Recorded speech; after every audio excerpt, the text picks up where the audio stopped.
everybody. Welcome to the show. We are here for the new 2017 Made by Google event in the house here at CNET Live. Joining me, Mr. Patrick Holland. Hello, hello. Across from me, the lovely Vanessa Han. Morning, guys. And the man running the show, Mr. Stephen Beecham. All right, everybody. So we're going to get into Google's keynote. We will be actually showing the live stream so you all can check it out. Do we have a shot inside right now? We do. Still? All right, we just want to give you a look inside. This is the San Francisco Jazz Center, just a few blocks away from our headquarters here in San Francisco, California. So it looks like a shot of, I don't know if they're on the bleachers or there's little risers in the back, but that's kind of where everyone is gathering right now in anticipation for the event that will start at 9 a.m. Pacific time. 9 a.m. Pacific time. So we're about 20 minutes out or so. We got a little late start. We also want to let you know, if you want to get your calls in just before this show, the phone number to call is 844-811-9561. We have this new system. If you want to make a friend today, you can call us. We're going to talk about what we expect to see here. And obviously, there's been a lot of rumors and things leaked. But let's get to it. We'll leave that number up so you guys and gals can all call in if you'd like to be a part of this show. But let me open it up here to the floor. Obviously, the big thing that we are expecting to see here, one of the things, are the new Pixel 2 phones. Oh. And, but yeah, see, I like how you shake your head there because I agree. I thought the original Pixel last year was actually, although I do have an iPhone as my daily driver, it was my favorite phone of the year because it did things unique and different that phone hadn't before. It had the best camera and it had the voice assistant. So that's what stood out to me that made it a special phone. And you've got to do that in today's day and age with phones. I just want to open up to you guys. What do you feel about these phones coming The problem with the Pixel last year is you couldn't get it because of the production issues that they had. I got it. Oh, you have Was it that hard to get? It honestly? was, yeah. Are you serious? The XL definitely was. The XL, and then there were I was totally immune to that. Problems with production at first, and I think Google, because of those production problems, missed the boat because the Note was exploding. Everybody wanted the Pixel, and nobody could get it. That's so funny. I honestly was. Except for you, because you're special. No. It wasn't because I was special. I just pre-ordered it literally the day it came out. Yeah, it definitely was an unexpected hit for Google. I think they were expecting it to be a hit, but to not have phones, even a few months ago, they were still having trouble with the XL. And you don't know if that's like ramping down for what we're going to see today or not, but the phone it's a great phone. It takes great photos. I really like the Daydream VR stuff on there. I never really got into VR before, and I found myself using that all the time. Yeah, I think that people that watch this, they'll be like, but you do the Apple Bite. I'm not saying that an iPhone is not a great phone either. I just thought it was the most unique and special phone of last year in my mind. Now, that's so funny. I was so immune to the fact that these were hard to get. I just figured, I got the XL, dope, and I just throw it in my bag. Yeah, sometimes I watch. People are like, no, give it to me. My bad. Please. Sometimes I watch the show Googleicious. I get a lot of information from there. But if only they had covered this hot topic. If only. No, but you talk about that and I think that what's cool is not only running like that beautiful, pure, clean version of Android. Yes, that's the best part about it. But at the same time, there's the phone itself just has like this delightful like soul and quality. So it's not just specs and gloss. There's just something about it that you want to pick it up. Is it the sexiest phone? Heck no. No, it's not. And design-wise, no. Especially, I don't like the half glass, half metal in the back. I don't even feel that thing. I broke the back glass on the phone while I was testing the camera. Is that why you don't like it? That's why I don't like it, because it broke. I like the glass. Yeah, back. I do. I thought it's just a different. Like, if you look at everything about this phone, was different than what was out there at the time. We know that phones have evolved, literally just from over a year. It's all about, everyone is obsessed with bezel-less phones now today. But, we wanted to bring up the Pixel, but I also want to talk about the Pixels that we're expecting to see here today. We've seen leaked images. Beecham, if you have a chance to go to the stories that we have, Droid Life really leaked about like 80 to 90% of what we're expecting to see. We are still expecting to see some surprises here with the Pixel phones, but there really is no surprise. Right. If you type in the term on the internet, you've probably looked yourself. They're going to be here. From what we know, the biggest thing, and we'll see how they sell this feature, is the fact that this year's camera, where all the top line cameras now have dual lens, and I know both of you have jumped into just the photography aspects of the phones. What will they need to do to convince you that it's still a great camera without dual lens? And is dual lens really necessary? I'll start with you, Vanessa. Well, I particularly like the dual lens setup on the iPhone and the Note just because I have a child and a puppy. So portraits are big for me. Not for a lot of people. The original Pixel was great at photography in general. It was amazing at low light. It even out photographed the iPhone last year. So I don't think the dual camera is a must if they're able to perfect their software, which is kind of what made their photos so great last year, and in low light particularly. So I think they can still beat out the Note and the iPhone if they really refine some of the features in the camera, in their main camera. Patrick. Well, it's funny because we talk about like beating out phones and specs and stuff like that, and I think we're getting to a place in the camera industry and the phone industry that is actually camera industry, really, if you think about it, that you actually can start choosing phones depending on stuff like looks. Like sometimes if you're doing a photography, you might get a Canon because it's a little bit warmer in color. Or you like the way the lenses are, and it's not saying that that brand of camera shoots better than something like Nikon, but I feel like the Pixel created beautiful photos, but then the videos were kind of like, wah, sorry, we forgot about that a little bit. So I'm hoping that we hear a little bit more about what they're going to do for that. Even though if it has dual lenses, I think it's kind of fun because of zooming. Zooming, I think, is so underrated. Yes, we all love portrait mode, bokeh, bright backgrounds, bring it on. But I would take one camera that shoots really good photos and really good video over a dual camera system. Yeah, I agree. Even though... Because you don't have babies and puppies. Well, you don't have babies and puppies. Not that I know The of. thing is, like, portrait mode is cool. The other thing is that the general population hasn't been exposed to having the portrait feature that much yet. It's still, in the tech world, it's like, this is hot. When you've used it, it is hot. You don't use it all the time unless you have babies or dogs. But quite honestly, if you talk about that to your general user, they're not getting a phone because of portrait mode. To the general user, Agreed. really. They're like, it's a hot... Don't get me wrong, I love it. Yeah. But it's not something that is going to be used for the most part every day on all your photos. But remember like 4 or 5 years ago when filters started like being like, oh my God, you could put a filter on this really easily?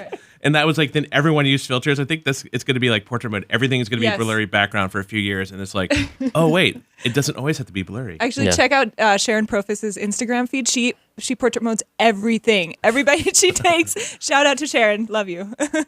But yeah, she portrait modes pretty much not just puppies and babies, but her food, books, items. You're right. It could be the next filter or even the it is. Yeah, it's just that people aren't exposed to it yet enough. And something we saw this summer at the Google's developer conference was they talked about this thing called Google Lens, which uses like machine learning and AI and stuff. So I'd like to see if they're going to bring that to this Pixel that we might see announced today and how it works, because as much as the hardware matters, like a single camera, dual camera, it's that processing. We just saw Apple launch a slew of new phones, and all of them, I would dare say, the underrated feature is all this analysis it's doing on your video and your photos to make them look better. It just shoots HDR mode full time like the Pixel did last year. And the photos and videos look really good, especially in low light, but it's using a lot of computer processing to make it look good versus just, hey, we'll put a better lens or we'll put two cameras on. It's the underrated thing that isn't talked about. Like you said, the guts inside that is driving all of this technology. So what we have right now is we have a call directly from Lexi Savides inside the SF Jazz Center. What's up, Lexi? Hey. Welcome inside Google. Okay, so we just got inside maybe about 20 minutes ago. We're sitting down. Say hi, Vanilla. Hey, Lynn. Got Rich Nero, got Sean Hollister representing the crew here. Are you able to swivel around and give us? Are you able to swivel around and get us kind of a look of what the whole building looks like right now? Totally. So this is a view from my seat right now.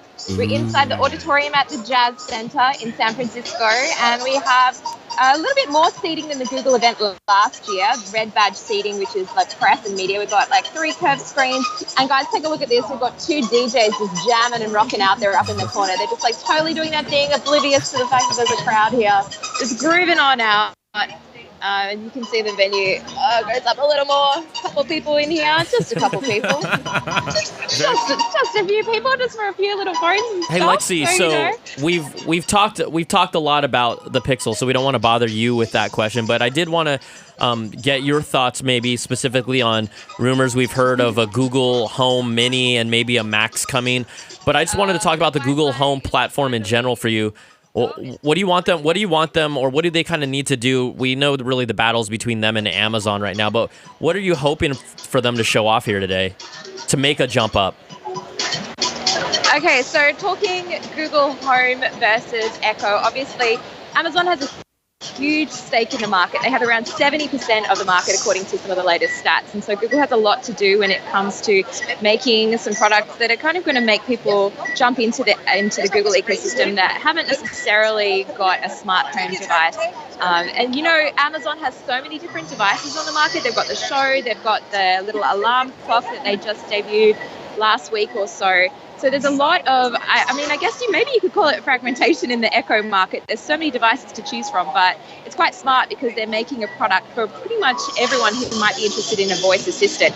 Google at the moment only has the Home. We know that there, according to some leaks anyway, that there may be a couple of other devices announced today, including a Mini, which looks to be a competitor to the Dot. So that will get Google, especially into the lower price point range, because at the moment the Home is, $129 around then. So still an investment. And so if you're like, oh, well, Amazon has, a $49 or even sometimes a $29 Dot, like why would I go all the way full blown and get that $129 Google Home when it offers pretty much the same functionality? So at least if they can offer something at a lower price point, maybe they'll get some more people into the Google Assistant crowd. And Google Assistant is really, really useful. It's got a lot of things that it can do. Alexa and the Assistant are kind of on par, but the Google Assistant has a couple more things that tie it really closely into your Google account. So that's really useful, like booking flights, things that you can do directly, rather than say like the Alexa where you have to use and add on skills constantly all the time. So is there anything that you're hoping to see the most here just for you personally, Lexi? Yeah, I'm really interested to see what they're going to do if the rumors are true about the Pixel having no headphone jack. Yeah. I really want to know how they're going to address that. Is there going to be something on the market to make people aware that you're going to have to use a Bluetooth headset. Apple have the AirPods. I don't know if Google is going to do something similar. We're just going to have to wait and see. But I'm so, as you can see, I love my cables, guys. I love my cables, 3.5 all the way. All right, 3.5 represent. Hey, Lexi, before we go, are you a little disappointed they're not playing jazz at the Jazz Center? Is that a controversy that we need to talk about? I know, right? This is not even acid jazz. I can't or get jazz behind flute. Guys. Yas flute. Yas flute. Yes. All right, Lexi, hey, thanks so much. We'll be looking forward to your coverage out there, and we appreciate it. So enjoy the show as it gets ramped up pretty soon, all right? Thanks, guys. Bye. All right, we'll see ya. We should have told her to check under her seat for a Pixel. For any goodies, Daydream any goodie VR. bags. Goodie bags. So here we go, guys and gals. We're about 10 minutes out. We're going to start hitting through the phone lines because all of you have been waiting so patiently while we have been jabbering. So if you guys want to talk about the stuff that has been leaked out or any questions about the event coming up, we will get to. Let's start off with here our friend Jason. Jason wants to talk about the Pixel to the XL. Is that correct? That's right. What's up? Welcome to the show, man. Yeah, I think. What's up, man? I think it's going to be the matter of who has the sexiest product. The Pixel 2 XL is going to, even though it sounds like it's going to be a delay, just like the iPhone X or 10. That's the one's going to, we're going to see who's going to be out first with the sexiest model.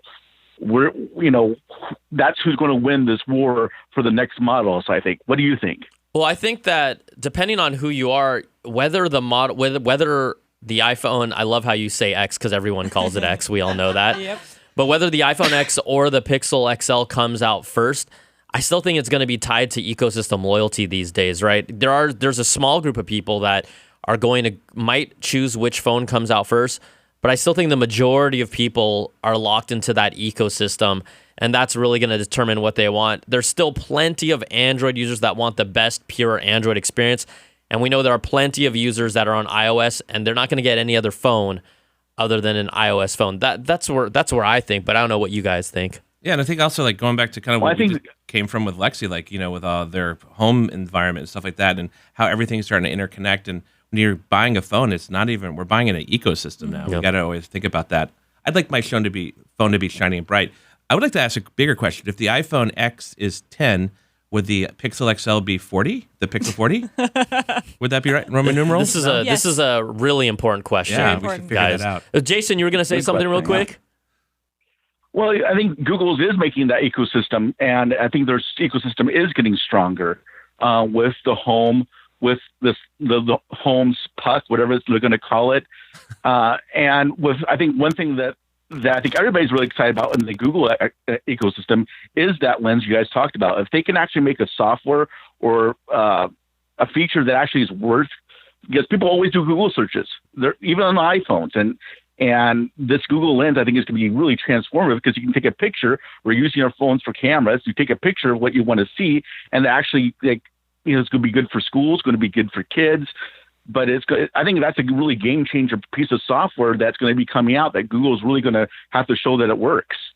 Well, and I think, Jason, you have a point there, because even iOS users still have a Gmail account, still have some kind of share in the Google ecosystem. And maybe what you were saying, some of these features, some of these products may convince them to go Google all the way. I know I kind of, dabble in the Google ecosystem, even though I'm predominantly iOS, just because I have my Gmail account and I use that for everything.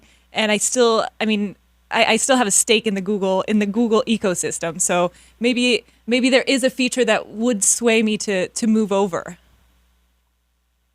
It's gonna be fun to see. I think in the next couple of years we're gonna see who's gonna be stronger, whether iOS or Google, and it's gonna be the best out there. And we're finally seeing the fruits of it. But I wish sometimes they wait maybe a generation for a new phone. I know they were in for it for the money. I mean, Google bought HTC's or some of HTC stuff, but if they have a phone every year, it becomes boring. Making a phone maybe every, 16 months or something like that actually is transformative might make people see more of a better device. Yeah, Jason, thanks so much for calling, man. We really appreciate it. And we can tell you read your stuff. We know he's dropping the HTC knowledge on us. He's like, let me just drop. So, hey, Jason, thank you so much. I think he makes a great point. It's just also hard in kind of keeping up with the Joneses. Like, if every major manufacturer is releasing a phone every year, and their users typically, whether they're on a 1 year or 2 year upgrade cycle, get that phone, you kind of got to play along. Yeah. Now these days you don't have a choice. And really it was kind of Apple who started this year trend. They were the ones that first came out with the phone every year, and then Samsung started doing it, and then everyone else started doing it. Yeah, so there was a time where it was like a phone every 2 years. It used to be on you were on the S cycle or the non-S cycle, right? Yeah. So you did every 2 years. But then I also think it's kind of starting to bite us in the butt a little bit, because a lot of criticism we had with Apple last year with the 7 and not necessarily the 7 Pluses, they were just kind of the same phone, just smallly iterated, and same with the 8 and 8 Plus this year. And the thing is, had they taken that time off, I don't think it could happen in the industry. But yeah, what kind of more innovations are we going to see? Are there going to be more things like the iPhone 10 or what Samsung's doing, which is pretty exciting too, I think, with the S8 and definitely the Note 8 this year. Well, and I think something we haven't talked about, which gives Google an edge, could be that price point, because this year we had a lot of great phones from Samsung and Apple with the iPhone 10/X, whatever. But we haven't talked about the price point. These are really expensive phones. I mean, the Note starts at $900, and the iPhone, I mean, at least the one you really want, right? Let's be honest, starts at $1,000. So Google might have the edge for that consumer that still wants the cutting edge, but doesn't want to pay that premium for a phone that, it'll still be a lot though. I mean, XL estimations starting are like $849-ish. So $849, $949, $100 cheaper-ish, but still not like $200 cheaper, right? Which would be a good difference. I'm sorry, going back to something you said, on the cycle and stuff. And I think a lot of people, if you're not buying your phone outright, you're just paying that little subsidized fee, or you're paying that financing to a carrier, and hey, I'm paying, $70 or $80 a month, and I'm just going to keep on doing that, and I'll get my phone when it's time to upgrade. So I think for a lot of people, it's not, they're just, hey, what phones are out there when it's my contract is up? Yeah. It's not even contracts nowadays. It's Right. just, I'm done paying my financing on my whatever phone I have. Do I want to get a Pixel? Do I want to get an S8? There's so many good phones, Yep. and that's the other part is we talk about these release cycles, and here we are in fall, and we've had 4 major phones fall in the last month. Boom. All right, let's jump into the lines because there's plenty of people that want to talk to us before the keynote starts at 9. We're going to go to our friend Carl.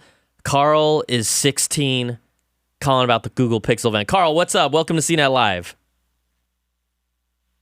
Hello, guys. Thank you for. I've been waiting for a while, but Carl, are you really I'm so excited. Carl, are you really 16, or is actually our system said you're 16, but you're not actually 16? No, it's just the system. He doesn't sound like he's 16. He's smoking at 16. He's yeah, I was grown. like, He's got that grown. smoker whiskey voice. Okay, cool. What's up, Carl? So yeah, I'm calling because I've been waiting for a chance to switch to Android for a while now. I've been almost bought the BlackBerry Key one. I was like, this is amazing. I'm just waiting to have a chance to like go on the Android board, but they haven't wowed me for a while now. So I'm just really excited for the Pixel 2.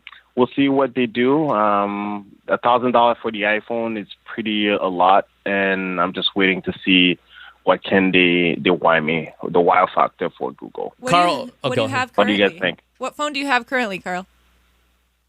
I have a 6S broken screen. I'm not on a contract, so yeah. You're I'm ready to just roll. waiting to jump ship. You're ready Yeah. to roll. You're ready to roll. So, let me ask you this question because there's a lot of hype around bezel-less. It doesn't look like that the Google Pixel 2 is going to be a bezel-less phone. Does that bother you? Do you care? Or you are more concerned about the features it has? It's more about the features. I don't really care so much. I mean, it's a gorgeous screen for sure, but it's just about the feature because, like you said, we get stocked on the ecosystem. So I was like, okay, how can I really hate Android, but I'm like, how can I give it a chance, kind of thing. Oh, so you just want to give Android a chance. Give Android a Yeah. Open mind. We like that. So, Yeah, Carl, you gotta be when you're in the tech. yeah, so thank you very much. If only everyone thought that way. and was 16. All right, hey Carl, right. thanks so much for calling, buddy. Thank you. Bye. All right, see ya. The Google keynote is still expected to start at 9. We're gonna jump. We will jump into it once they actually start. But I'm gonna try and take one more call because people have been waiting patiently. Brian McHenry in the house. What's up, Brian McHenry? Thanks for waiting so long. Just curious if you thought the Pixel 2 would be exclusive to Verizon if I decided to get it through a carrier. I just honestly, just this morning, it had been leaked out that Verizon will be the exclusive carrier of the Google Pixel 2. That's the story that I saw just earlier, right before we started this show. So I would say yes, unless that changes. That it's not an official word, but that's what has been leaked out. But if it's like last year too, that doesn't mean you can't get the phone through another retailer or something like that and still find it through them and stuff. But yeah, Verizon, right? Okay, am I right? Okay, hey, thanks, Brian. We're gonna jump into the keynote. Everyone here, come back. We'll do the show. We'll do post-show afterwards. All right, thanks so much. As we were preparing for this event, we were all devastated by the news coming out of Las Vegas, as I'm sure all of you were. And that's coming off a challenging past few weeks with Hurricanes Harvey, Irma, and Maria, and other events around the world. It's been hard to see the suffering, but I've been moved and inspired by everyday heroism. People opening up their homes, and to first responders literally risking their lives to save other people. Our hearts and prayers are with the victims and families impacted by these terrible events. We are working closely with many relief agencies in affected areas, and we are committed to doing our part. It's a true privilege to be at the SF Jazz Center. It's a great American institution for jazz performance and education. And it's really good to see familiar faces in the audience. As always, I want to give a shout out to people joining us on the live stream globally from around the world. Since last year and since Google I/O, we've been working hard, continuing our shift from a mobile-first to an AI-first world. We are rethinking all our core products and working hard to solve user problems by applying machine learning and AI. Let me give you an example. Recently, I visited Lagos in Nigeria. It's a city of 21 million people. It's an incredibly dynamic, vibrant, and ever-growing city. Many people are coming online for the first time. So it's very exciting, unless you happen to be in the Google Maps team and you have to map the city. And it is changing so fast. And normally we map a place by using Street View and doing a lot of stuff automatically. But it's difficult to do that in a place like Lagos because the city is changing. You can't always see the signage clearly.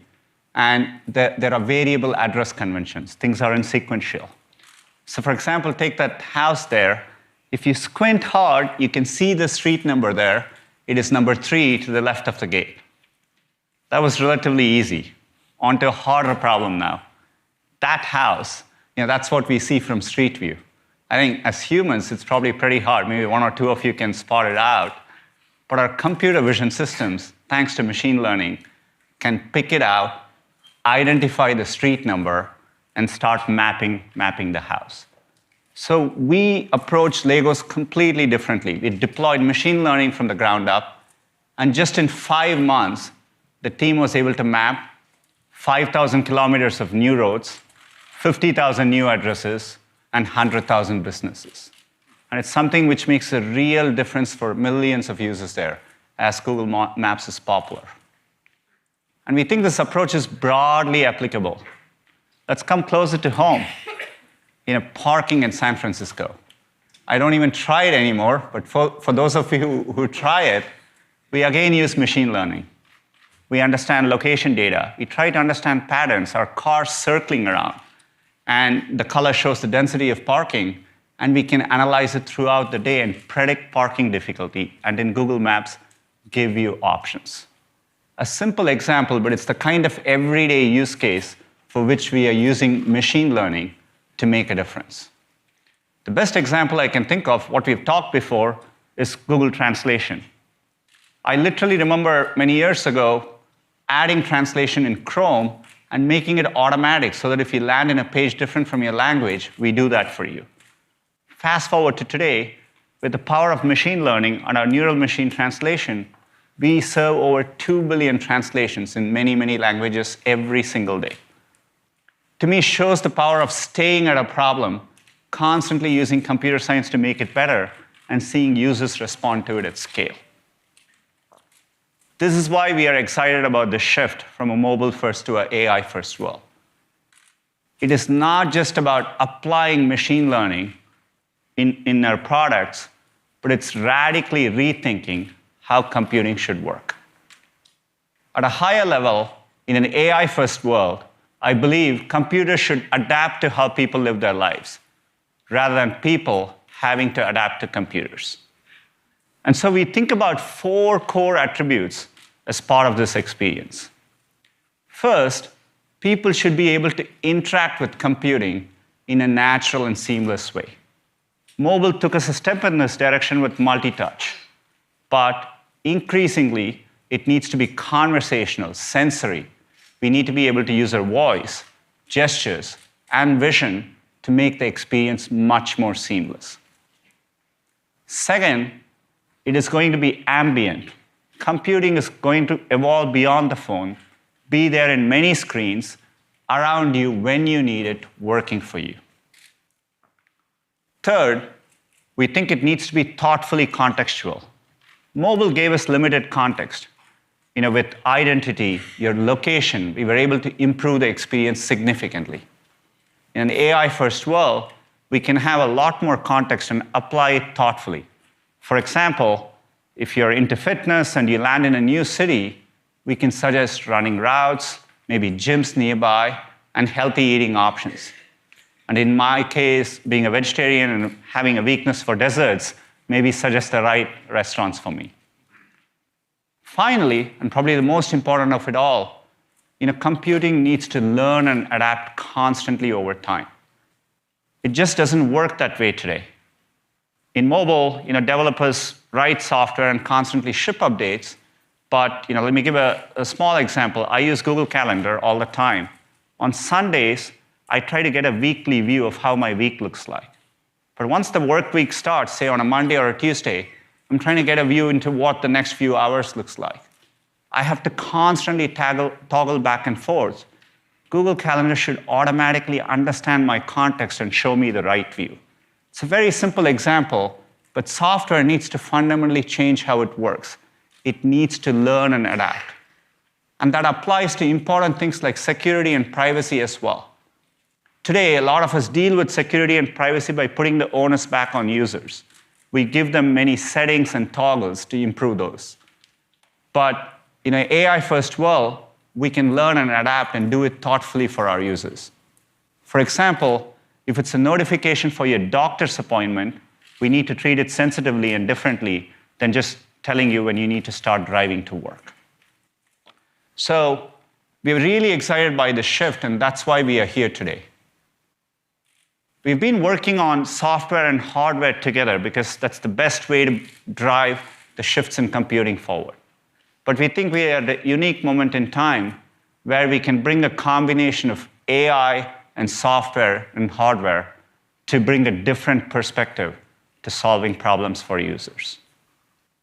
And we are very confident about our approach here because we are at the forefront of driving the shifts with AI. 3 months ago at Google I/O, our Google AI teams announced a new approach called AutoML. AutoML is just our machines automatically generating machine learning models. Today, these are handcrafted by machine learning scientists. And literally, only a few thousands of scientists around the world can do this. Design the number of layers, weight and connect the neurons appropriately. It's very hard to do. We want to democratize this. We want to bring this to more people. We want to enable hundreds of thousands of developers to be able to do it. So we've been working on this technology called AutoML. And just in the past month, for a standard task like image classification, understanding images, our AutoML models are now not only more accurate than the best human-generated models, but they are more resource efficient. So it's pretty amazing to see. We are now taking it a step further. Let me talk about another use case, object detection. When we say object detection, just a fancy name for computers trying to delineate and understand images, being able to draw bounding boxes and distinguish between all the vehicles there, scooters, mopeds, motorcycles, and even pick out the bike in front. It has a lot of practical use cases. The Street View example for Legos works based on object detection. Google Lens, which you'll hear about later, as well as our photography in Pixel, uses object detection.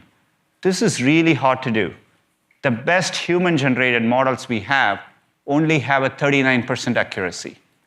But our AutoML models, as of the past couple of weeks, have reached around 43% accuracy. They're constantly getting better. So the rate at which we are seeing progress with AI is amazing, which is why we are really excited about combining it with our software and hardware to bring it together for our users. Let me give you a concrete example. I was recently very inspired by this tweet from a journalist who was attending the Little League World Series. As you can see, there are 2 Little Leaguers here, one from Dominican Republic and the other from South Dakota, and they're talking to each other using Google Translate. It's a great example, but I looked at it and I feel like we could do a whole lot better. Computing needs to evolve where this happens in a more natural, seamless, and a conversational way. And later today, you'll get an early glimpse of how we can push this experience further by thinking about AI software and hardware together. I couldn't be more excited by the direction our hardware team is taking and approaching their work here. So to give you a lot more insights, let me welcome Rick onto the stage. Thank you.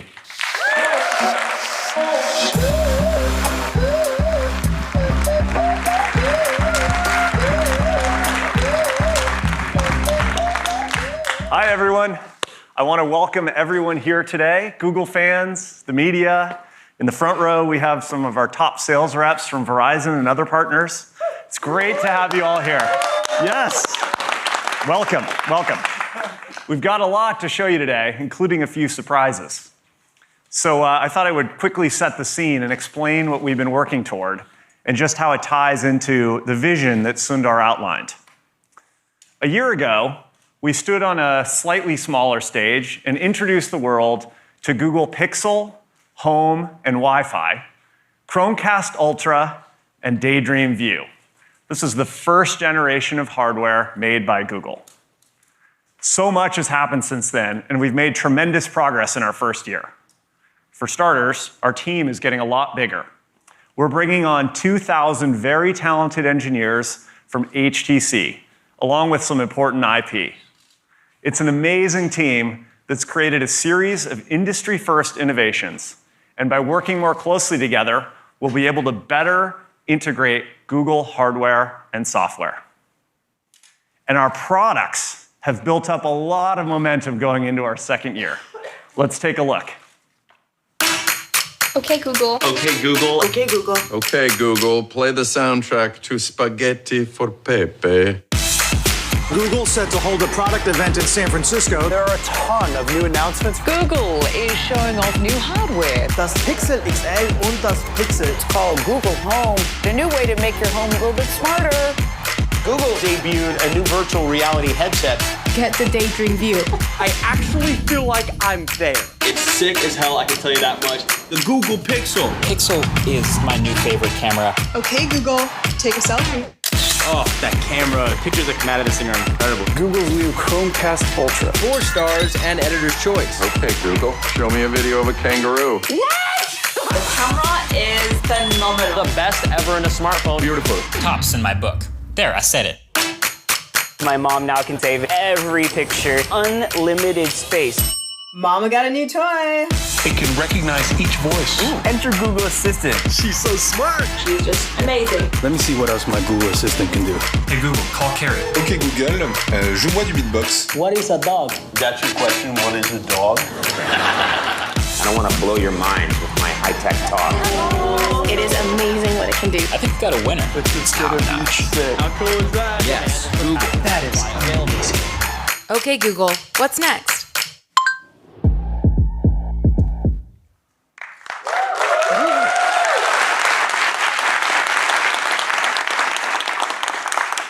We're still in the early days of our hardware line, but we're off to a great start. We're thrilled to announce that there are now 55 million Chromecast devices around the world. Google Wi-Fi is the #1 selling mesh router since its launch in the US and Canada. And in the last 12 months alone, the Assistant has gotten a lot smarter thanks to Google. We've added more than 100 million new, unique featured snippets from the web, video results from YouTube, and new local places in Google Maps, and a lot more.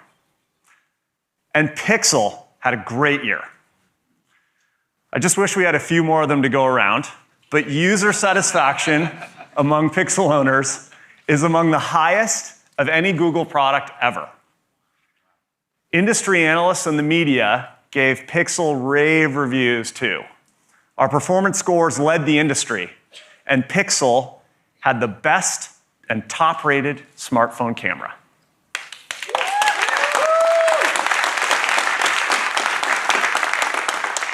We're really proud of how well the Pixel did for our first-generation smartphone in such a competitive space. Well, you all know this better than anyone, but the playing field for hardware components is leveling off. And I don't envy those of you who have to write reviews for a bunch of smartphones with very similar specs. Megapixels in the camera, processor speed, modem throughput, battery life, display quality. These core features are table stakes now. Moore's law and Dennard scaling are ideas from the past. To be honest, it's going to be tougher and tougher for people to develop new, exciting products each year, because that's no longer the timetable for big leaps forward in hardware alone. And that's why we're taking a very different approach at Google. As I said last year, the next big innovation will happen at the intersection of AI, software, and hardware. Smartphones might be reaching parity on their specs, but as we just heard from Sundar, we're seeing huge breakthroughs in the kinds of experiences we're able to deliver to users. And it all starts with reimagining hardware from the inside out. AI and machine learning have helped us to do this across our products. For one, Pixel completely revolutionized the end-to-end photo experience for users and removes all of the hassles. Machine learning works throughout the experience to make your Pixel photos more vibrant, to smooth out your videos, and to make all those thousands of memories easy to find on any of your devices. We did the same thing with home networks. Google Wi-Fi uses machine learning not only to keep your signal strong, but to reduce Wi-Fi congestion. While you're moving throughout the house, your router is intelligently transitioning your devices to the best Wi-Fi point and placing you on the right channel. When you're using the Assistant on Google Home, you'll notice it can pick up your voice even in a noisy room. Our deep learning capabilities and neural beamforming help Google Home locate the source of sound and hear you accurately. So we can do with just 2 microphones what others normally need 6 or 8 to do. And this is what it means to design hardware from the inside out. It's this combination of AI, software, and hardware working together that provides a helpful experience for our users. And that's where the big leaps forward are going to happen in the next 10 years. We're still in the early days for our hardware line, but we know what it takes to build great products in a crowded field. We weren't first with many of our most successful products: Gmail, Chrome, Android, and even search. But in each case, we succeeded by doing what we're best at, reimagining the experience to make it radically helpful for the user. And as you'll hear today, our next generation of devices is radically helpful too. They're fast, they're there when you need them, they're simple to use, and they anticipate your needs. Everything is designed for you to keep the tech in the background and out of your way. Interact with your devices naturally through your voice or by touching them. And by building hardware around our AI and software, we're creating products that get even better over time. They're constantly getting faster and more helpful the more you interact with them, thanks to machine learning. As a family, Made by Google products represent the ultimate Google experience. Today, we're going to show you how we're creating a family of products that are there when you need them, at work, at school, and on the go.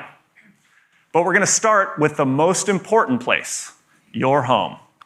So let's hear next from Rishi Chandra, who leads our home team. Over to you, Rishi.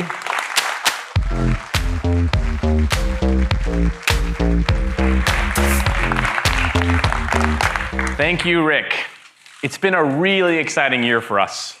Google Home was the first product to bring the Google Assistant to the home. And we've been constantly learning from our users so that we can make the Assistant radically helpful for you.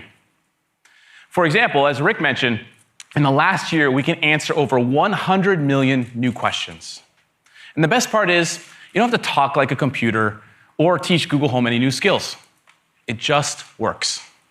Now, we're really happy with the positive feedback thus far, but we know this is a journey. So we've been working hard to bring Google Home to more people and more countries. This year, we launched in 5 new countries, and we're happy to announce that we'll be launching in Japan later this week.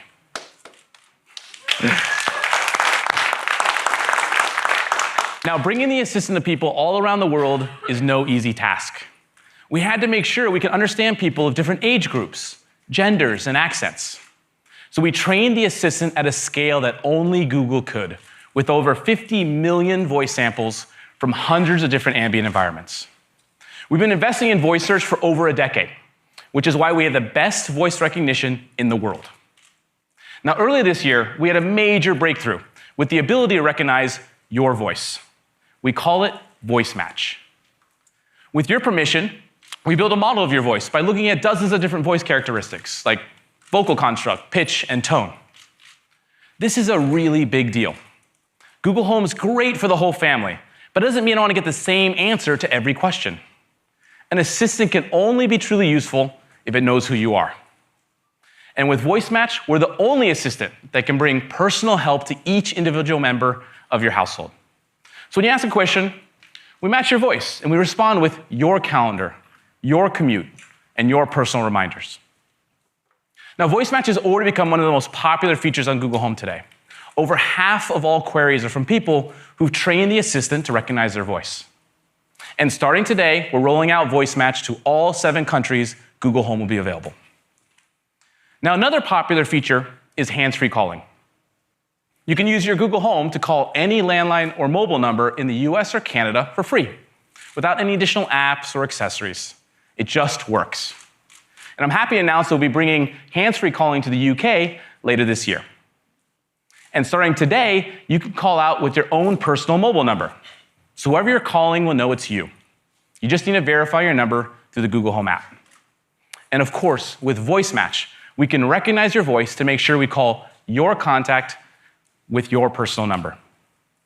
Now, hands-free calling also has the intelligence of Google built right in. Just say, hey Google, call the bakery on 24th Street. Okay, calling Noe Valley Bakery. We do the hard work to figure out which business you want to call, thanks to Google's deep expertise in local search. Making a call has never been easier. Now, we have a lot of great news to share with you today. So to kick things off, I'd like to welcome Isabel, lead designer for home hardware.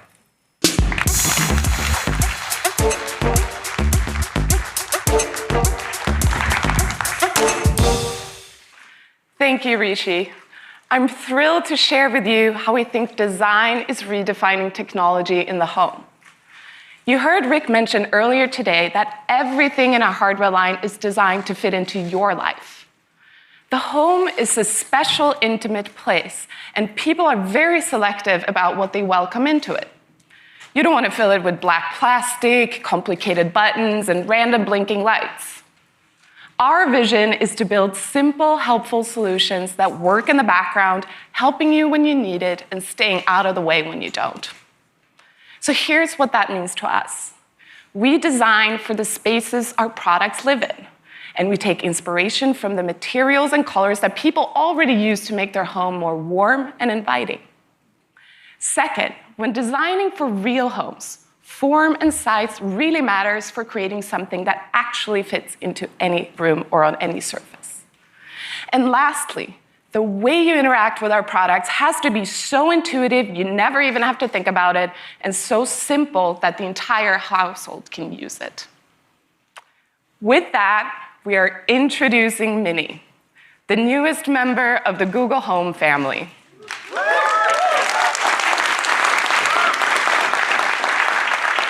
The first thing you might notice is the striking simplicity of the design. It's sleek and smooth with no corners or edges. And it's small enough to be placed in anywhere in your home. It makes Google Home more accessible to more people in more rooms. And as you can see, almost the entire enclosure is made out of fabric. And it's not just about aesthetics. It's core to the product experience. That is why we created this material from scratch, right down to the yarn. It needed to be durable and soft, but also transparent enough to let through both light and sound. This perfect balance allows for all of Mini's technology to be thoughtfully tucked away underneath the clean, simple enclosure.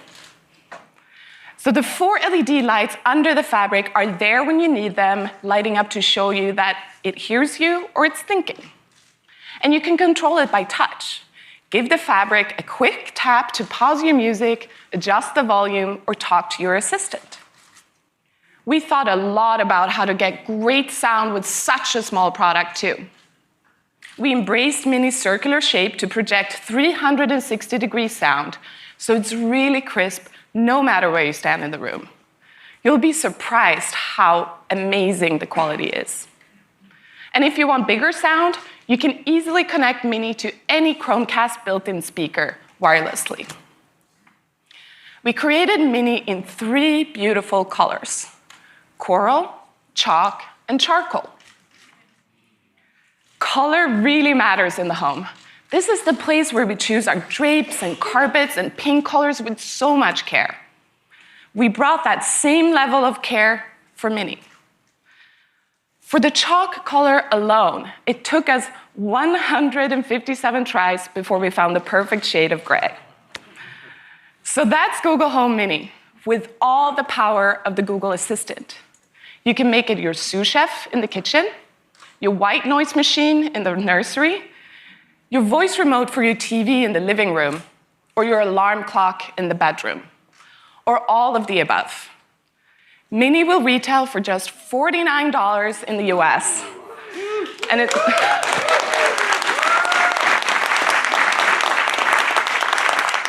going to be available for pre-order online starting today, and in stores starting October 19th from major retailers. We're also really happy to announce that Mini is coming to all 7 Google Home countries.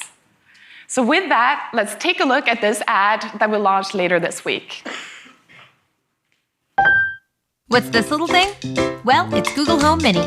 You put it in your house and control it with your voice.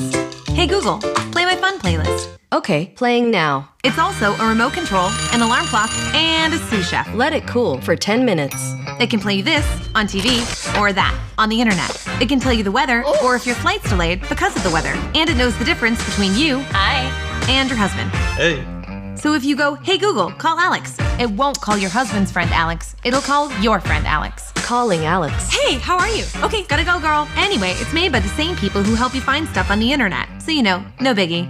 It's smaller than a donut and weighs less than a full-grown chipmunk, without the nuts. It's powered by the Google Assistant, so it has Google Maps, Google Calendar, it gets you to all your music, lots of your favorite shows, all of YouTube, and lots of other stuff you love. All for less than $50. Yeah, it's Google Home Mini. A little help at home, like only Google can.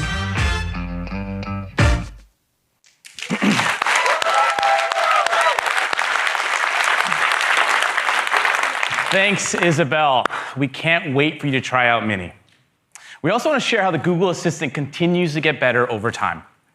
From the start, we've been helping people with their everyday routines. For example, one of my favorite features is My Day, which gives me a personalized briefing of my important events of the day. And with Voice Match, each member of the house can get their own unique start to their morning routine. Well, soon we're going to be extending routines in 2 important ways. First, we're adding more routines to help you with those everyday moments, like getting ready to leave for work, coming home in the evening, or turning in for the night. Second, we're adding additional actions to the routines. So now when I say good morning, I not only get my personal briefing, but I also can turn on the lights, start the coffee maker, and even play my favorite morning playlist. This kind of help is exactly what I need to get my day started. Now, another ritual for me in the morning is I'm always looking for my phone before heading to work. Well, the Google Assistant can help there too. Just say, hey Google, find my phone. And we'll automatically ring your Android phone, even if it's on silent mode. And for iPhone users, we just give you a call. It saves me 5 to 10 minutes every morning. Yes. Now, we're also working to make the smart home work better for you. The Google Assistant can now voice control over 1,000 different smart home products from over 100 brands. And even more importantly, we brought our deep expertise of natural language processing to make it easier to voice control in a more conversational way. So for example, if I want to change the temperature, I shouldn't have to remember the current thermostat setting. I should just be able to say, hey Google, make it warmer. Okay, warming up the living room. Your assistant knows what warmer means and will just take care of it for you. Now, voice control is just the start. We believe the next evolution of the smart home is to bring real intelligence to the home so it can behave in a more thoughtful way. Your home should smartly adjust to you, not the other way around. So Google and Nest are working together to reimagine the smart home. To tell you more, I'd like to welcome Yoki, CTO of Nest.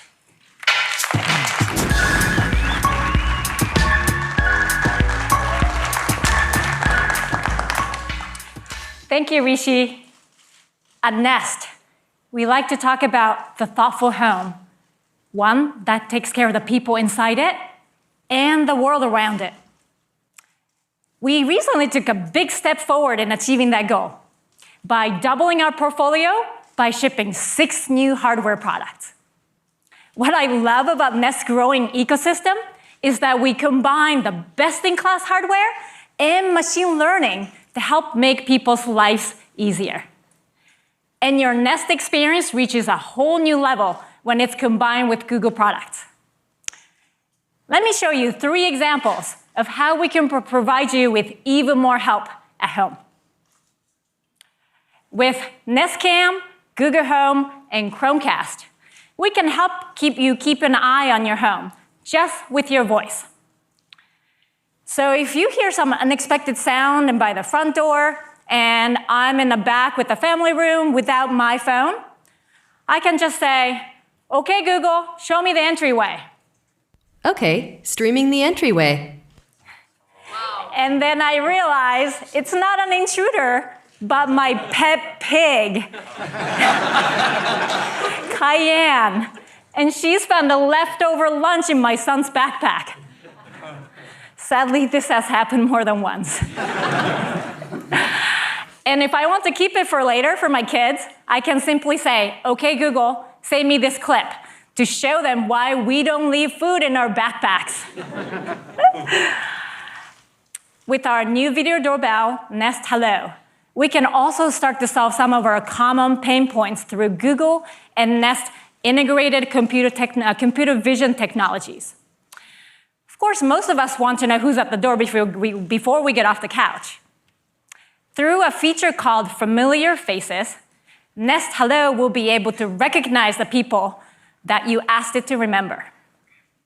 So when the doorbell rings and Nest Hello recognizes the person at the door, it will automatically broadcast that information to Google Home devices in the house. Auntie Susie is at the front door. And you don't even have to ask. And if Nest Hello doesn't know who's at the door, you can just say, "Okay, Google, show me who's at the front door." And we will stream your camera feed right to your TV. This is another great example of what Google and Nest can do together. And this last one is my favorite. Your home can soon get ready for the night just with a simple command. As Rishi mentioned, you can personalize your routine to include actions for Nest products. So all I have to say is, "Hey Google, good night." Okay, let's get ready for bed. I've armed your security system. Your first calendar event is tomorrow at 9 a.m. Your alarm is set for 7 a.m. Sleep well. In the background, my assistant is also turning my security camera on, adjusting the thermostat, and turning off the lights. This really simplifies my life and gives me the peace of mind that I cannot get any other way. Together, Nest and Google deliver an ecosystem of products that makes your home more secure and energy efficient, more connected and entertaining, with the best home assistant experience. Our close collaboration makes this product work seamlessly together and help us get one step closer to a truly thoughtful home.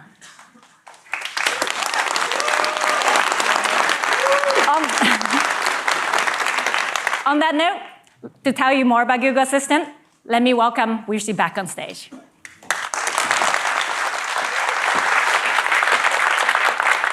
Thank you, Yoki. Making a more thoughtful home is just one way to help make our joyfully hectic family lives a little easier. The Google Assistant already provides a lot of help, from using your voice to order more diapers, playing a lullaby in the nursery, checking the traffic to those piano lessons, or easily giving grandma a call. Now, if you're like me, it can be hard to gather the household together for those family moments like dinner time or movie night. Well, to help, we're launching a new feature called Broadcast. It's really easy. Just say, "Hey Google, broadcast it's time to leave for school." Got it. Broadcasting now.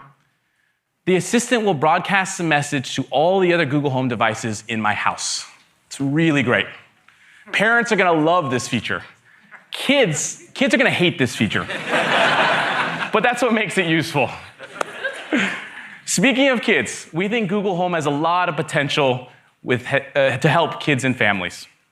Voice interaction is so simple and easy to use, kids are naturally drawn to it. So we want to be thoughtful about what it would take to deliver a great kids experience. We conducted research with hundreds of parents and kids from across the country from different backgrounds. So first, we're announcing support for Family Link accounts on Google Home.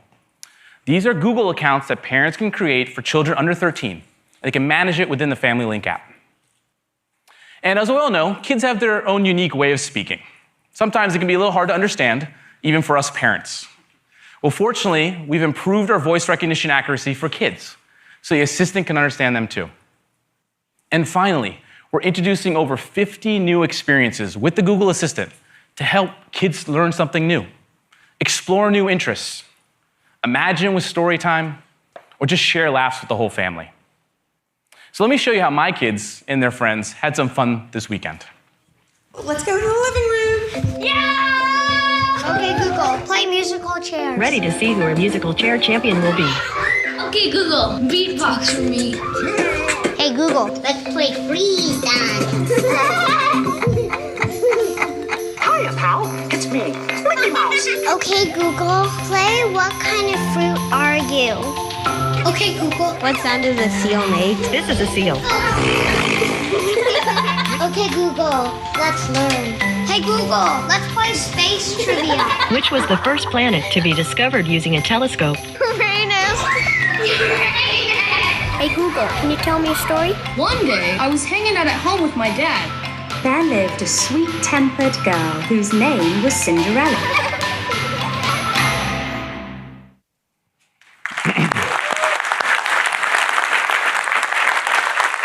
I can tell you, as a parent, it's great to see the kids without their screens and sharing experiences together.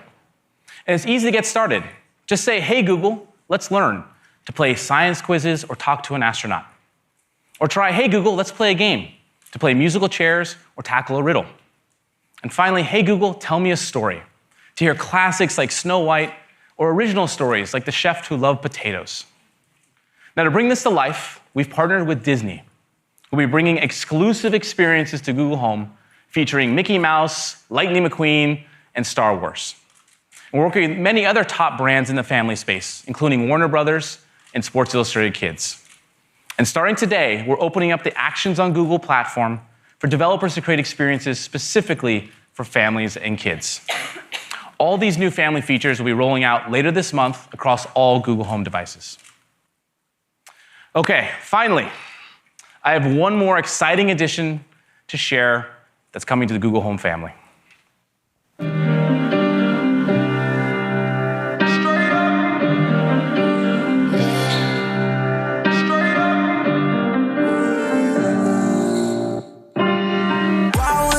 Fresh out the cage, showtime baby, fresh off the stage, bad little mama, fresh off the page, front like you love but you know that you hate it, yeah you know no better, yeah you know no better, yeah you know no better, ooh, yeah you know no better, say you're different, who you kidding, yeah you know no better, ooh, say that talk for the ones who don't know no better, cause baby I know you better, baby I don't know better, I know you better. You bet.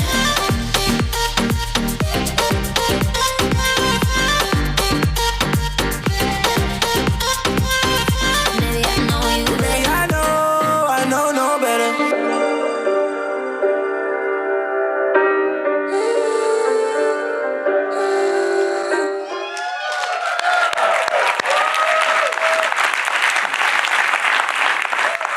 Say hello to Max, our biggest and best sounding Google Home ever.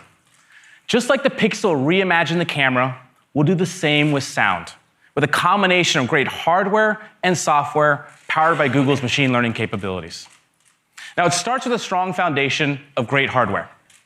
The first thing you'll notice is how we obsessed over the bass.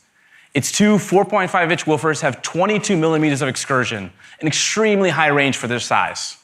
That means these woofers can move a lot of air, allowing Max to really hit those low frequencies. And Max can play loud, really loud. It's more than 20 times more powerful than Google Home, so it'll fill any room in your house with amazing audio.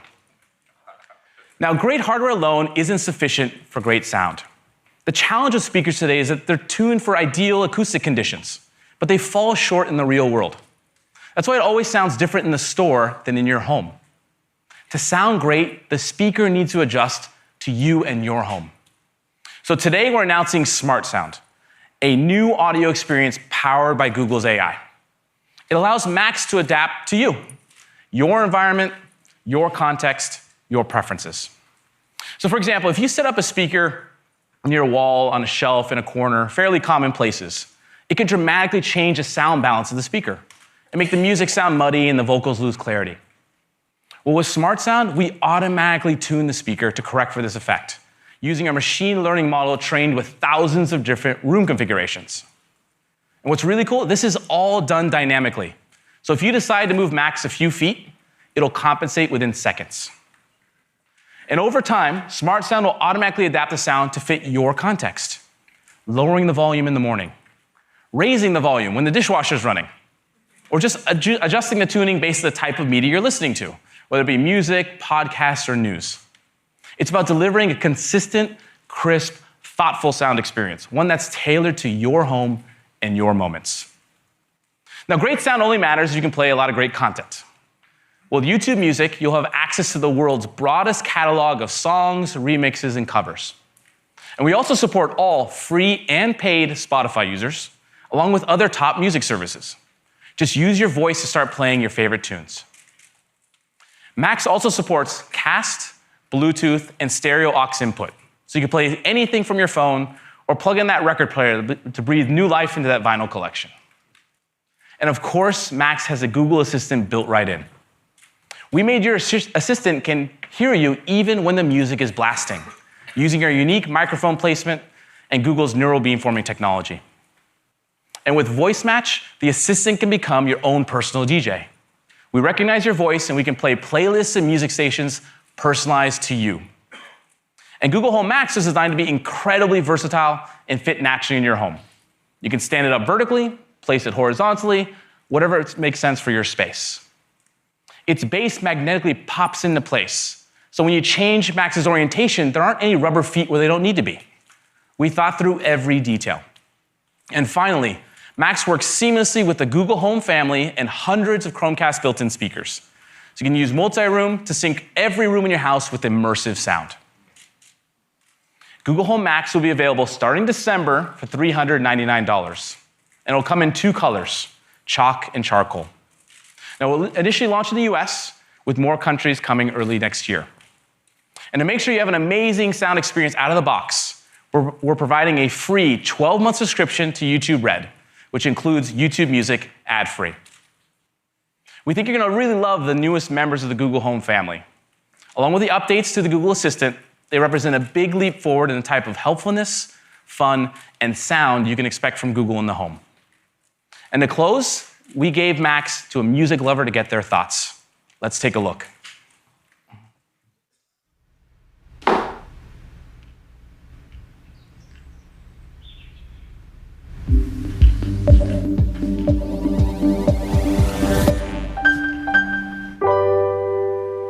I'm a producer and a DJ, so I'm not classically trained, but I'm obsessed with music. I listen to music all day long. I'm constantly being critical of my own music, of music that I hear.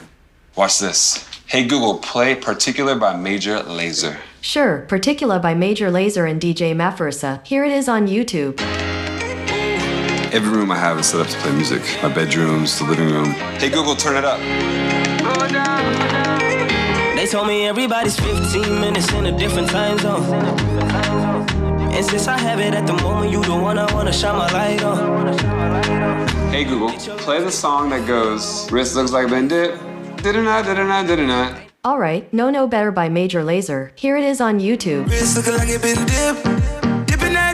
The speaker can find the periphery of walls and where it is located in a room. Have that technology to understand where it is and to adjust appropriately is amazing.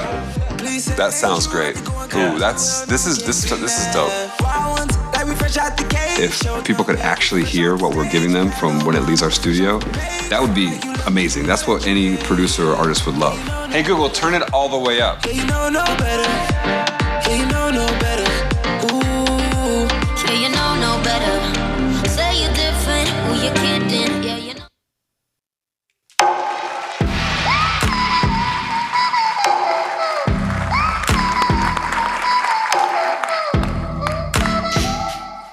As you just saw, there's so much amazing innovation happening in the home space. And at the same time, our phones have evolved to become the most trusted devices in our lives. But have you ever wondered why the laptop experience has been basically the same for the past 20 years? So while the laptop experience hasn't changed all that much, how we use technology in our lives definitely has. We live online. We create and collaborate more than ever. We use tons of apps every day, and we're constantly jumping between our phone, tablet, and laptop to get things done and have fun. Shouldn't we be able to do whatever we want on whatever device is in front of us? We think so. We've worked hard to combine the most helpful parts of a laptop, a tablet, and a smartphone to fit how we use technology today. Meet Google Pixelbook, the high-performance Chromebook.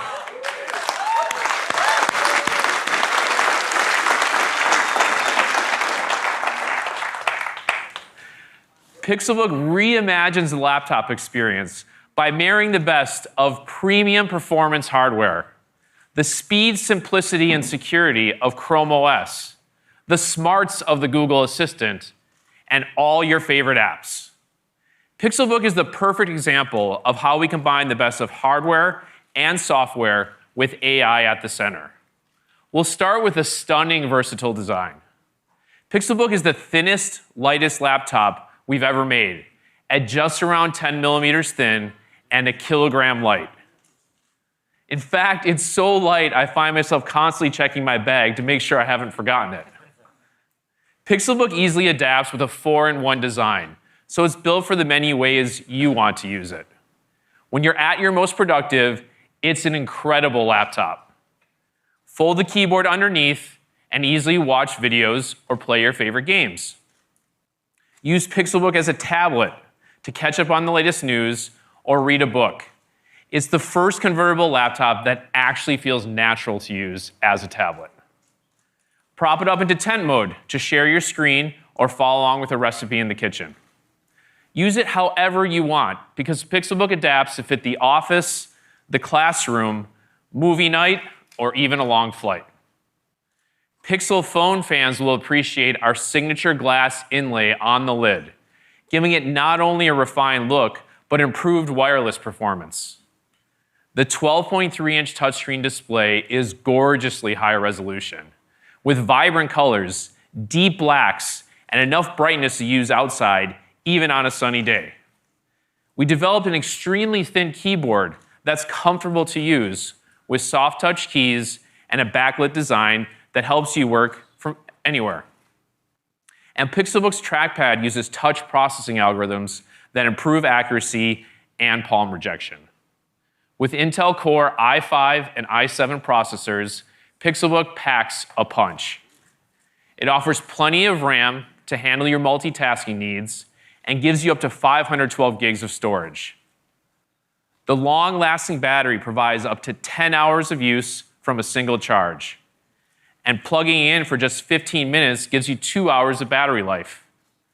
You can even use your Pixelbook charger with your Pixel phone, giving you one less thing to carry around.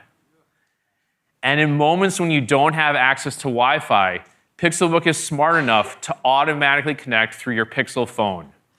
We call this instant tethering.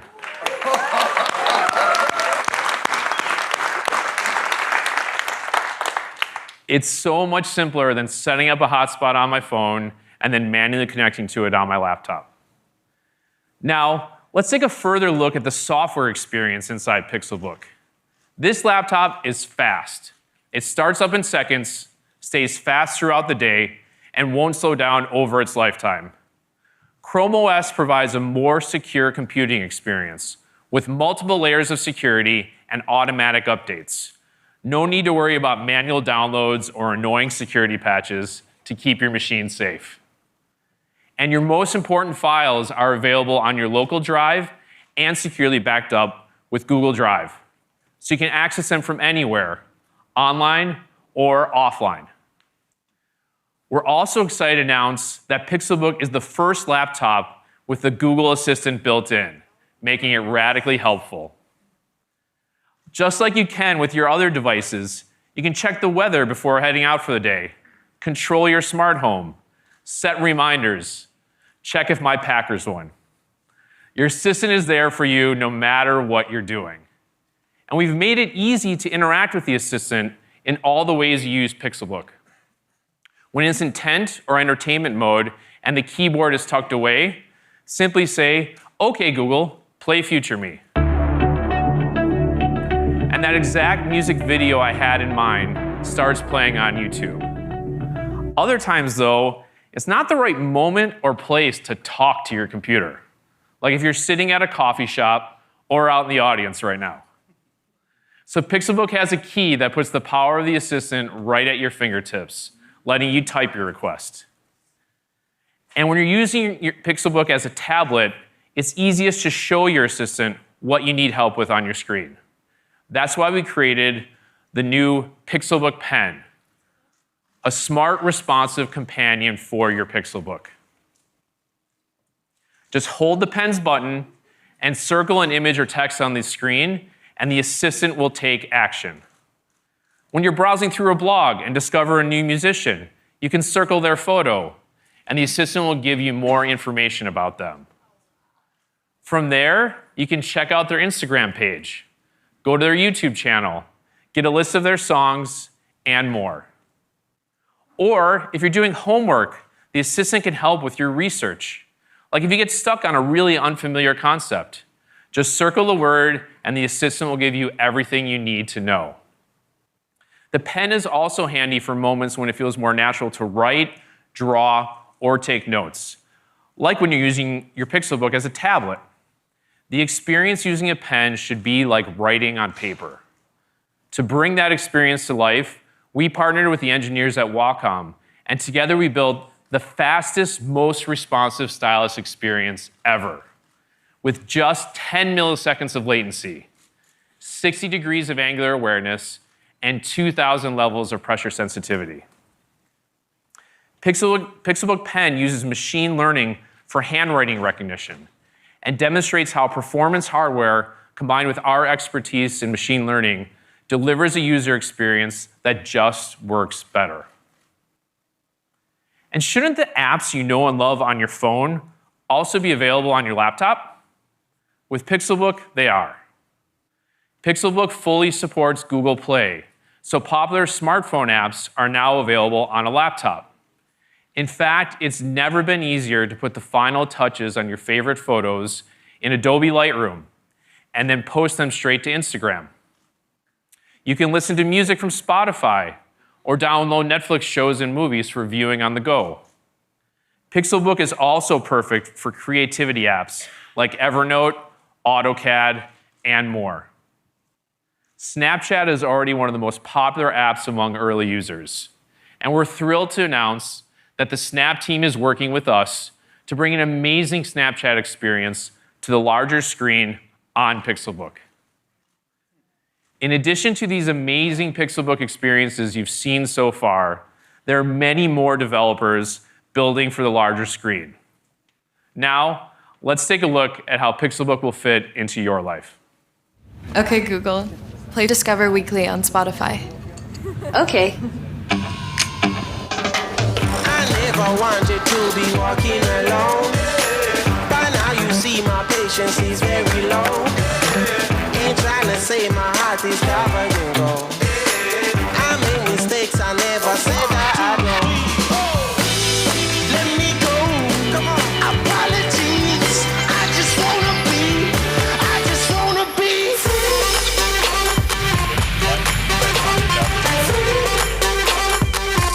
I just wanna be free.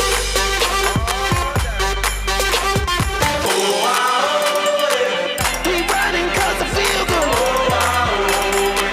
We running 'cause I feel good. We running 'cause I feel good. I just wanna be free. I just wanna be free. I just wanna be free.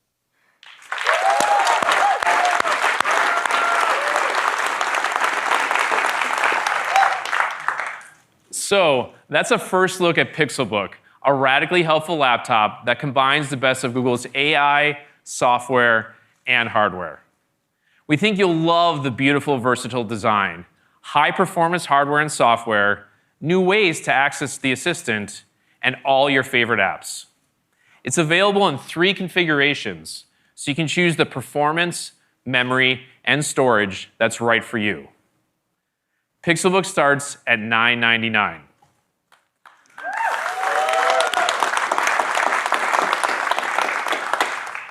And the Pixelbook Pen is $99. Both products will be available in the US, Canada, and the UK, on the Google Store, and at over 1,000 retail locations, including Best Buy. Pre-orders start today, and they'll be in stores beginning October 31st. We can't wait to see how you use Pixelbook to work, play, and create. Next, Mario's going to come out and talk about our Pixel phones.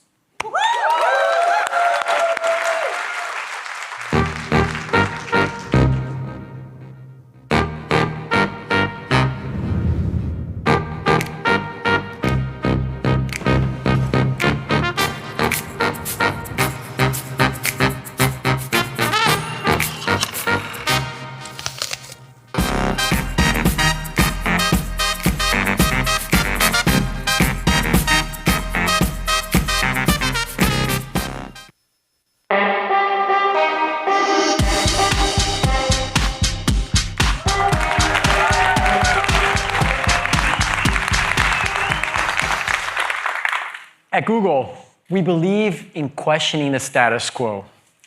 Asking more from the world around us is in our nature. After all, Google was built on a single question. What if all the information in the world was available to everyone, everywhere? A big question for us is, what if smartphones got smarter and simpler? We set out to design a phone ourselves because we believed we could make the smartphone experience better. The first Pixel phone delivered a clean and fast UI, put the Google Assistant in your pocket, and brought you the best camera ever in a smartphone. And we didn't stop asking big questions or working to solve big challenges for users. Today, we're proud to introduce the Google Pixel 2, designed for you with the best of Google built in.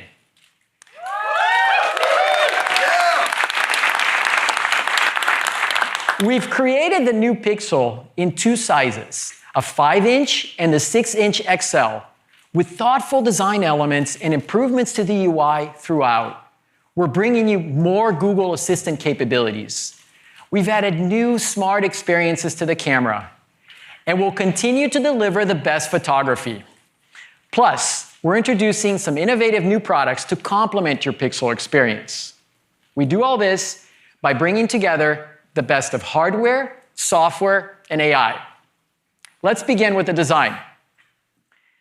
We've evolved the Pixel's iconic look to be even bolder. The all-aluminum body with a premium hybrid coating gives it a sleek and clean profile.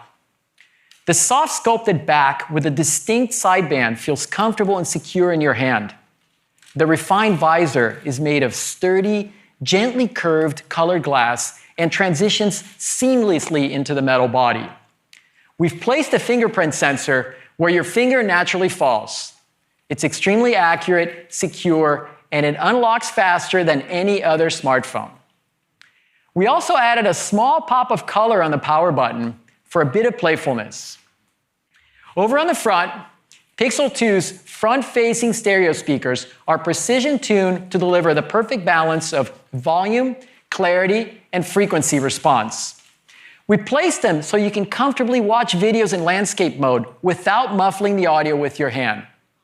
If you prefer headphones, use your existing analog headphones with the included adapter, or your digital USB-C headphones for the highest resolution audio all the way to your ears, or avoid cables altogether with your upgraded Bluetooth 5.0 support and hi-fi codecs.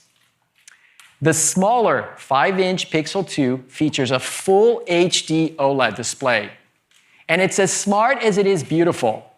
The display intelligently selects which specific pixels to turn on, leaving the others perfectly dark for a 100,000 to 1 contrast ratio. That's twice the resolution and more than 10 times the contrast ratio of phones in its category with LCD displays. Pixel 2 comes in 3 colors, kinda blue, just black, and clearly white. We love picking the color names. So let's talk about the display on the XL. The 6-inch Pixel 2 XL was designed with innovative POLED display technology. We elegantly curved the glass to bring the display to the edges for a full-screen immersive viewing experience. The screen supports 18:9 QHD plus resolution with over 4.1 million pixels, which equals 538 pixels per inch for amazing detail. We tuned the display to take advantage of the wide color gamut for vivid and realistic colors. We've integrated a circular polarizer, which lets you enjoy the screen even while wearing sunglasses. And we've optimized the displays on both phones for virtual reality.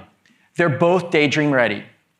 The Pixel 2 XL comes in 2 colors, just black and the stylishly simple black and white. Feel free to choose whichever size Pixel you prefer because you'll get the same great experience on both. We don't set aside better features for the larger device. Both devices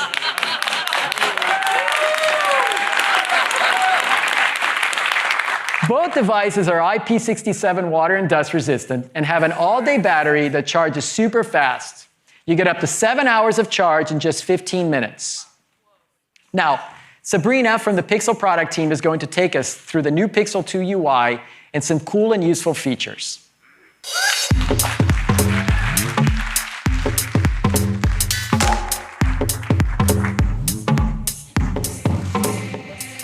Thanks, Mario.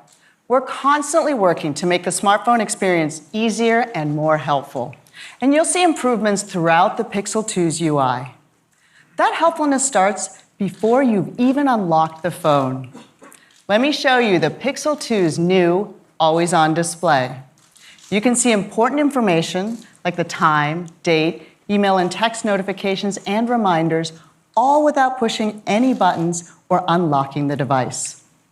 And there's more than just notifications on your always-on display. Have you ever heard a song you loved and wondered what it was called?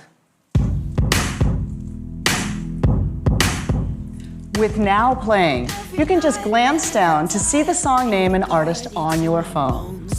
What makes this feature so special is that the music is identified without your Pixel 2 sending any information to Google.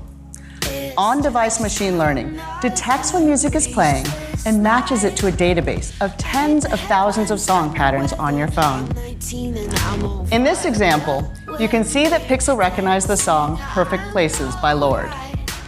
From here, I can tap on the song title, and I'm taken to the Google Assistant. I can add the song to my library in my favorite music service, like Google Play Music or Spotify, search the web for the song, or even watch the video on YouTube. This feature has brought me some delightful moments over the past few months, and I'm finally learning who sings my favorite songs. Okay, so let's go to a live demo.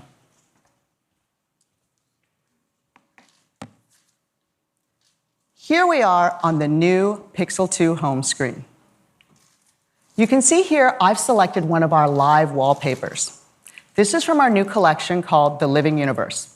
And if you look closely, you'll notice subtle movements like the waves crashing on the beach. I love that. At the top of the screen, there's a space called At a Glance, where you can easily see the latest updates on your day. We're starting with calendar events today, with traffic, flight status, and more coming soon. In this case, I can see that I've got a mysterious meeting coming up. Not sure what that's about. We've placed the Google Quick Search box at the bottom of the home screen, where we found that it's easier to reach, and we're making it even more powerful. It stays with you as you swipe across your screens of apps and widgets.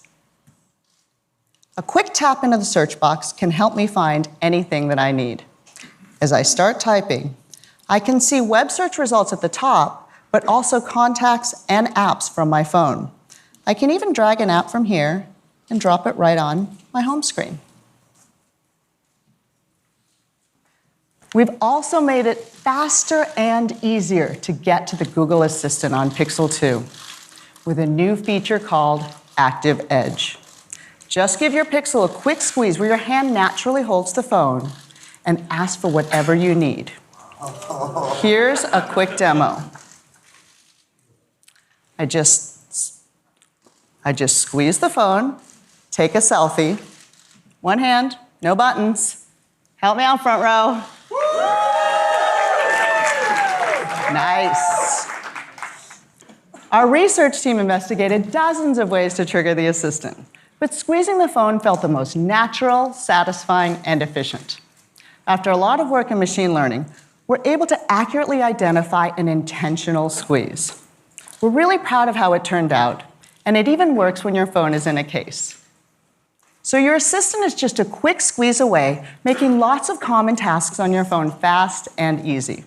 From calling and texting your friends, to controlling your smart home, to enjoying your favorite music and videos. And having the same assistant at home and on your phone means the experience is connected across devices. For example, I can say to my phone, "Okay, Google, broadcast. Hey, I'm almost home with the pizza, so get ready for dinner." And my voice message is shared with my family through the Google Home in our kitchen. The routines Rishi mentioned are coming to the phone as well. And we've also customized routines specifically from when you're on the go. The one I use most is when I'm on my commute. I jump in my car, drop my phone in the cup holder, and say, "Okay, Google, let's go home." Sure, let's go. Your commute home is currently 27 minutes with heavy traffic if you take US 101 south. You have one unread text message. It's from Mom. It says, "We'll bring dessert to dinner tonight. Here's where you left off in fresh air. Have a safe drive." I'm Terry Gross with Fresh Air. Super useful, all from one quick command. I love how it resumes my podcast right where I left off. My assistant even adjusts the volume so I can hear clearly on the road and automatically sends a message to my husband letting him know I'm on my way. Like all the new routines that the assistant will support, you can customize this one based on your preferences. So with a quick squeeze, useful routines on the go, and an assistant that keeps getting smarter, Pixel continues to be the most helpful phone around. Pixel 2 will launch with pure Android Oreo, with features like notification dots, picture-in-picture, and many more. If you already have a Pixel, you recently received the Android Oreo update, and we hope you're enjoying all the improvements. As a Pixel user, you'll always be the first to get OS and security updates without having to do anything. Your phone becomes faster, more capable, and more secure all the time. Next up, Aparna is going to share some smart, helpful new ways to use your Pixel 2.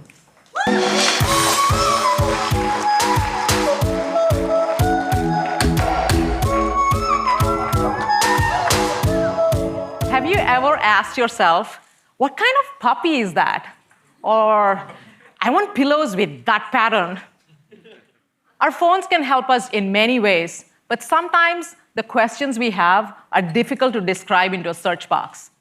As you heard Sundar talk about, we believe that as computers can understand what you see, it unleashes a whole new kind of assistance. That's why we started working on Google Lens, a way to do more with what you see. We're super excited to bring a preview of Lens to Pixel phones this year. So let's see it in action. Say you see this flyer for piano lessons. As a guilty mom, I've done this. As you know, the email addresses on them are always so long, like bestmusicteachersf2001@gmail.com. Now, you can simply tap on the Lens icon, grab that right information, and fire off that email. This also works for phone numbers, websites, and addresses. Yeah, pretty neat. Here's another example. You're at your friend's place at a party, you see this nice print, and you wonder, who's the artist? Now you can just Lens it. You can also follow up with, what else did he paint? You can use Lens to answer many more questions, like, is this movie worth watching? It totally is. How good is this book from Zadie Smith? Tell me all about this album that my music hip friend Rishi sent screenshots of. What was the temple from our trip 5 years ago?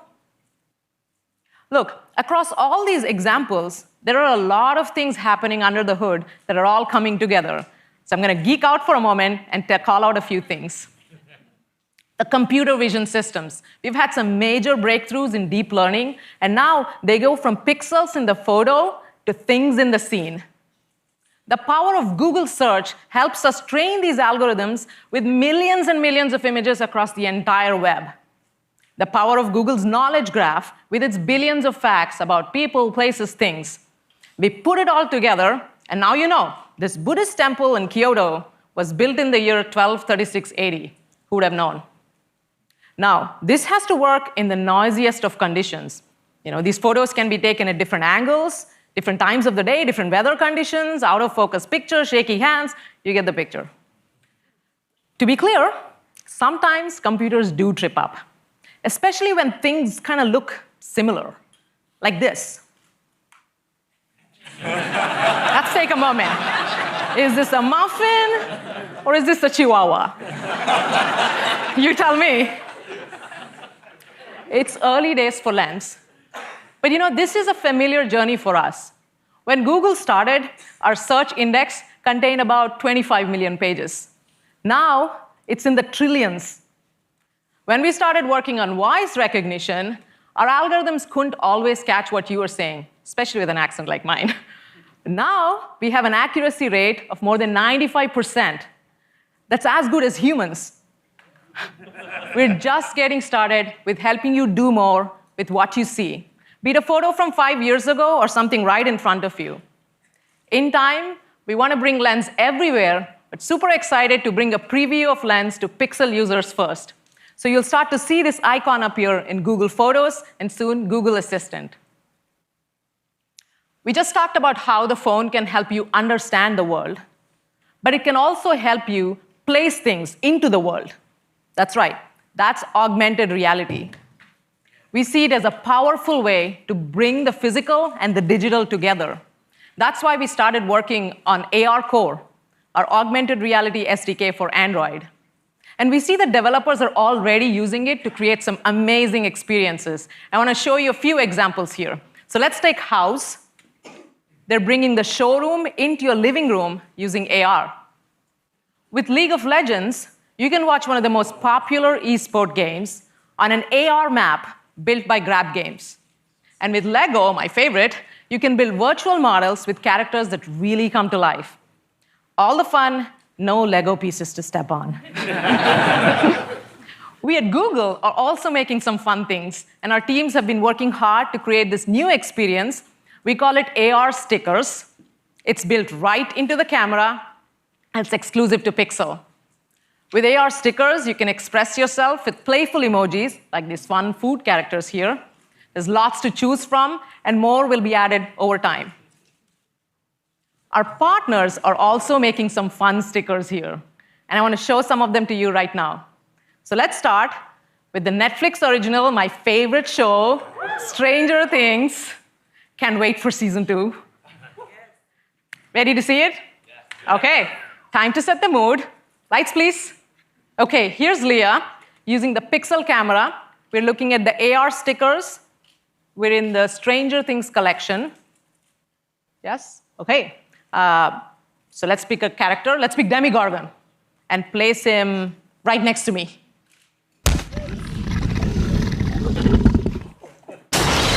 Whoa. Okay. You need to have a cup of coffee, dude. Notice how the creature's not just sitting around where you put it, right? It's not a dead sticker. It's moving. It's reacting to what's around it. It's alive. We really paid attention to the motion, the physics, the lighting. We want to make it feel like it's actually here. Is it? But let's have some fun. This is a great photo or video, by the way. Please. But let's have some fun here. Leah, can we drop 11 into this? All right. Okay, this is getting interesting. Now we have 2 characters in the scene. And notice how they're not just reacting to the environment around them, they're reacting to each other. Right? They know each other's presence. That's a big reaction. These interactions make some really interesting moments here. Wow, that was fun. Thank you, Leah. Now you can be the director of all kinds of stories and share these with your friends. You'll have more AR stickers to play with, your favorite characters from SNL, YouTube, the NBA, and just in time for Episode 8, Star Wars. I've been playing with these stickers. They're so easy to use, and they look great. And this is because the Pixel camera is specially calibrated for augmented reality. It allows robust tracking, even in low light conditions. It also supports 60 frames per second rendering of AR content. You saw how the camera can help us do more with what we see with Google Lens. You saw how the camera can bridge the physical and digital with AR. But the Pixel camera also takes awesome photos. So to tell you all about it, we'll have Mario back on stage.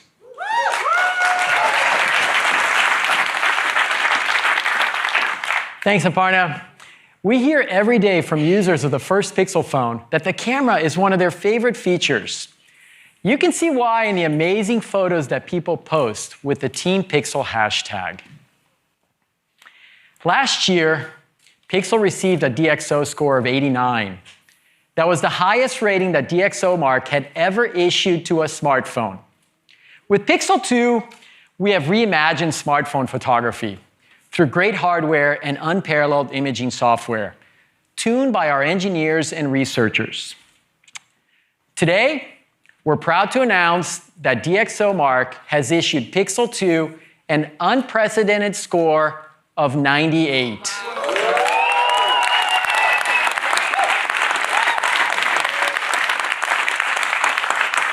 That's the highest score of any smartphone camera. Let's talk about how we achieve that. And it starts with great hardware. The Pixel 2 has a 12 megapixel f1.8 aperture rear camera with optical image stabilization. We've integrated these components with our HDR plus computational photography. For every photo, we take a burst of shots with short exposure times to avoid blowing out the highlights. We then align and combine each pixel algorithmically for optimal color and contrast. All of this happens instantly with zero shutter lag.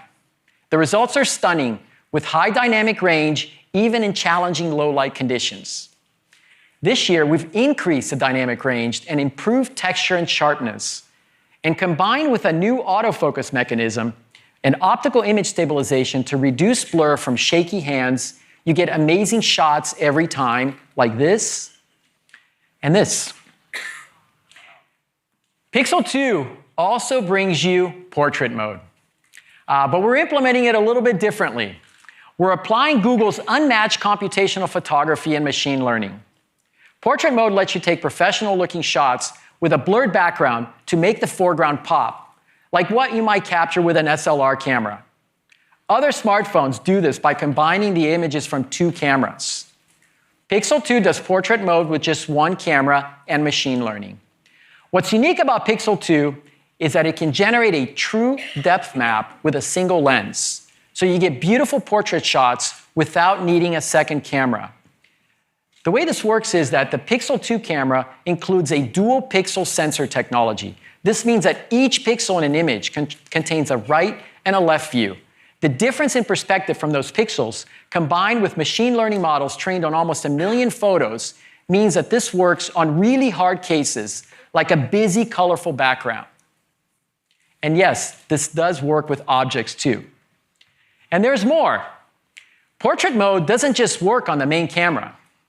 Because of the quality of Google's computational photography with a single camera, you can also take portrait selfies through the front camera on both the Pixel 2 and the Pixel 2 XL.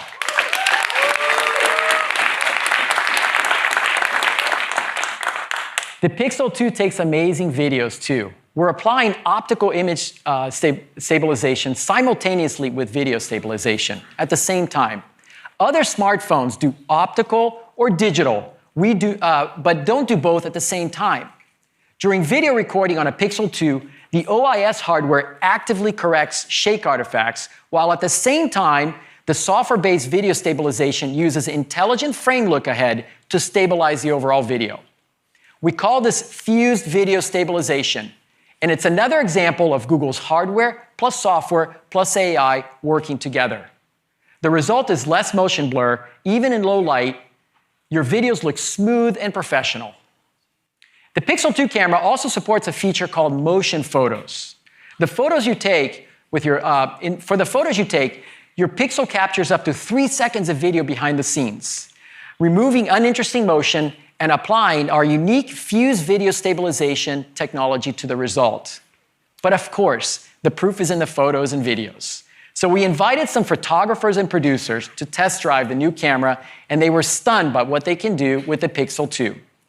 Timmy McGurr, better known as 13th Witness on Instagram, and filmmaker Zach McTee documented a recent trip to New Orleans using just the Pixel 2. The film you're about to see uses no attachments, fancy rigs, or lighting. All of the video footage and stills were captured on Pixel 2 phones without any image enhancements or color corrections. And there's a ghost, living in my head, and there's a hope, burning in my bed. I'm young and wild. I'm young and wild.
Again, each photo and video in what you just saw was shot using only Pixel 2 phones, no image enhancements or color corrections.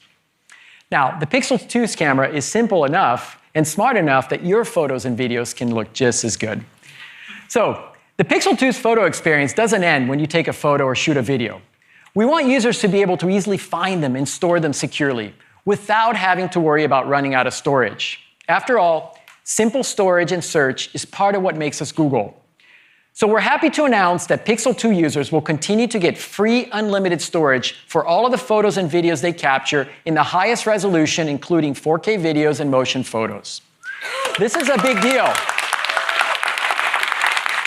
This is a big deal. Pixel users take twice as many photos as typical iPhone users and store an average of 23 gigabytes of photos and videos per year in Google's cloud. If you had to use iCloud, you'd reach your free limit in less than 3 months. With Pixel, you can safely and effortlessly store all of your memories for free. With your permission, Google Photos automatically tags and categorizes those thousands of photos and videos you'll take with your Pixel 2. You can search for photos of your friends, of a specific location, of dogs, all without the hassle of manually tagging or sorting. Finding your photo, the photo you're looking for, is our problem and not yours. We're delighted by what we've been able to achieve with Pixel 2 in terms of photography and are so excited by all the moments that you're going to capture. So to recap, the smart and simple Pixel 2 has everything you'd expect from a smartphone and some things you might not. A gorgeous display that brings your apps, photos, and videos to life. An all-day battery that charges super fast, plus water resistance and security features to keep your phone and your data safe. Easy, quick access to the Google Assistant, which understands you and gets smarter and more helpful all the time. Fun and useful ways to use your camera, like Google Lens and AR. And the best photography for any phone, for brilliant photos and smooth professional videos. We're also making it easier than ever to switch to Pixel. Most new Pixel users will be able to transfer their stuff from their old phone in less than 10 minutes, including all of your photos, apps, and even your iMessages. So let's talk about availability and pricing. Pixel 2, with its 5-inch cinematic display, starts at $649 for the 64-gigabyte version. The Pixel 2 XL has a 6-inch full-screen POLED display and starts at $849. Both phones will be available in 6 countries: Australia, Canada, Germany, India, the UK, and the US. In the US, we're teaming up with Verizon to bring you Pixel 2, and you can also buy it on the Google Store and through Project Fi. You can pre-order starting today.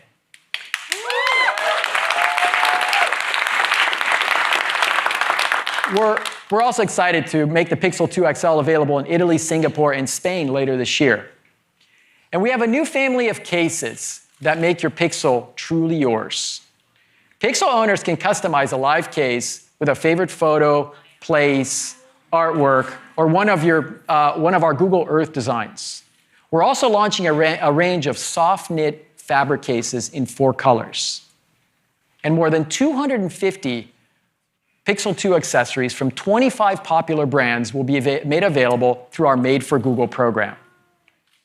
Finally, to make sure you're getting the most out of your new phone and the Google Assistant, we're including a Google Home Mini with each purchase of a Pixel 2 and Pixel 2 XL for a limited time in Australia, Canada, Germany, the UK, and the US.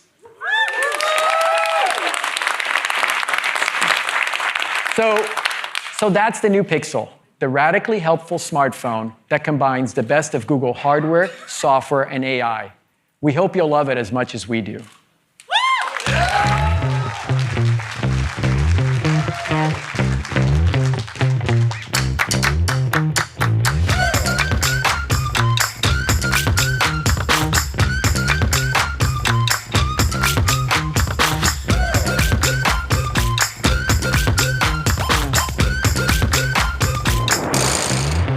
Got to own it, just like a boss. In my zone, yeah, gon' show it all. It's just so effortless, so effortless. It's just so effortless. Hashtag blessed. We make it look easy, we make it look good. When everybody sees it, they stop and take a look. So celebrate yourself, celebrate. So celebrate yourself. You can't resist, don't even try. Magnificent, ain't gonna lie. It's just so effortless, so effortless. We feel so fun, I must confess. We make it look good, we make it look good. We make it look easy, we make it look good. When everybody sees it, they stop and take a look. So celebrate yourself, celebrate. So celebrate yourself, it's gonna feel so great. We make it look good, we make it look good.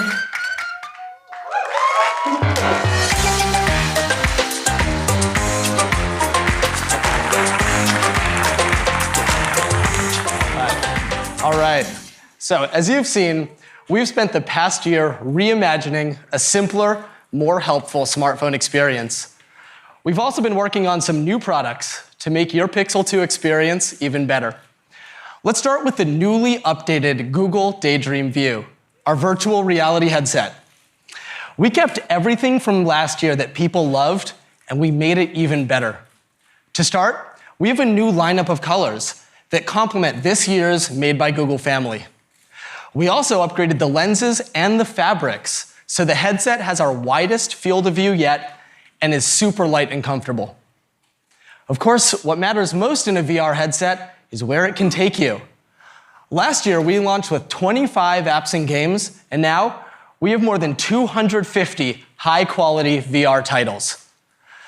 We've also seen that people love going places with VR videos, so we're excited to announce a slate of premium video content coming to Daydream, including multiple new original series on YouTube VR. And on Google Play Movies, you can experience new IMAX movies available for free to Pixel 2 owners. So you get to hang out with tigers, run alongside elephants, dive into the ocean with some sharks, and blast into space.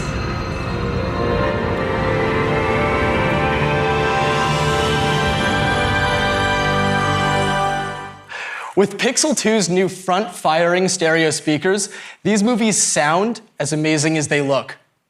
And now, you can even cast the experience to the TV so your friends and family can see what you're seeing.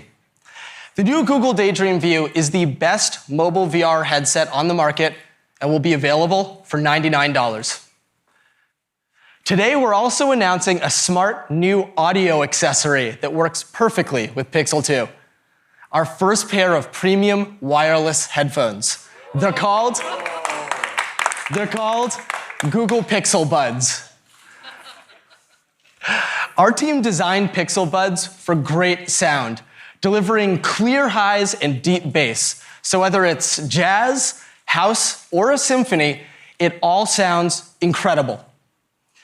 With Pixel Buds, controlling your music is super simple because all of the controls are built into the right earbud. You simply tap to start and stop your music, or swipe forwards and backwards to change the volume. Now, what's amazing is when you pair your Pixel Buds with your Pixel 2, you get instant access to the Google Assistant. We optimize the experience to be quick and easy. Just touch and hold the earbud and ask your assistant to play music, send a text, or give walking directions, all while keeping your phone in your pocket. It can also alert you to new notifications and read your messages. Pixel Buds work great with Pixel. They even give you access to a new real-time translation experience. It's an incredible application of Google Translate powered by machine learning that's like having a personal translator by your side. To show you how easy this experience is, I'd like to invite Isabel back on stage for a conversation in her native language, Swedish. So, Isabel is going to speak Swedish into her Pixel Buds, and I'll hear the English translation out of Pixel 2's front speakers. And then I'll respond in English, and she'll hear the Swedish translation in her Pixel Buds. To illustrate this today, you'll hear both sides of the conversation. Okay. Hey Isabel, how's it going? Hej Isabel, hur är läget? Helt okej, tack. Absolutely okay, thank you. What do you think of these cool new headphones? Vad tycker du om de här coola nya hörlurarna? Mitt team designade dem, så jag tycker de är ganska coola. My team designed them, so I think they're pretty cool. All right. So while you're up here, what color should I get? Medan du är här, vilken färg ska jag välja? Jag tror ganska blå skulle passa dig. I think kind of blue would suit you. All right. Jag tror jag drar nu. Publiken vill nog se några fler nya grejer. I think I should go now. The audience would like to see some more new stuff.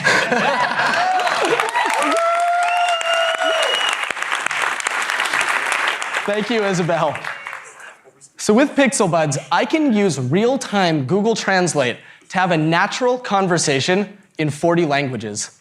We're letting you connect with the world around you in a more natural way by rethinking how a headphone should work, connecting it to cloud-based machine learning, and giving you access with the touch of a finger. Google Pixel Buds come in a pocket-sized charging case that provide up to 5 hours of listening time with just one charge. And the case holds multiple charges, so you get up to 24 hours of listening time when you're on the go. Pixel Buds are available in clearly white, kind of blue, and just black to beautifully complement your Pixel 2. And they'll be available in November for $159, and pre-orders begin today.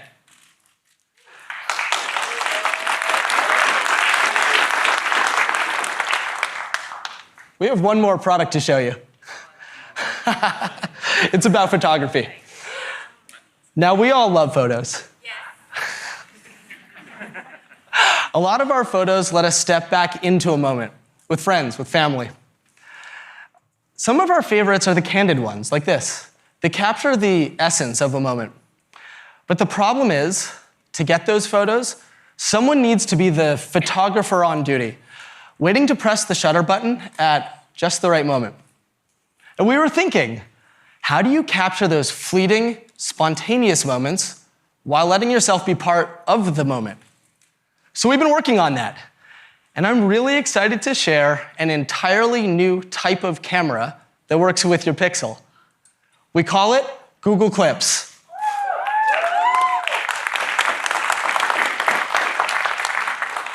And this first edition is specifically designed with parents and pet owners in mind.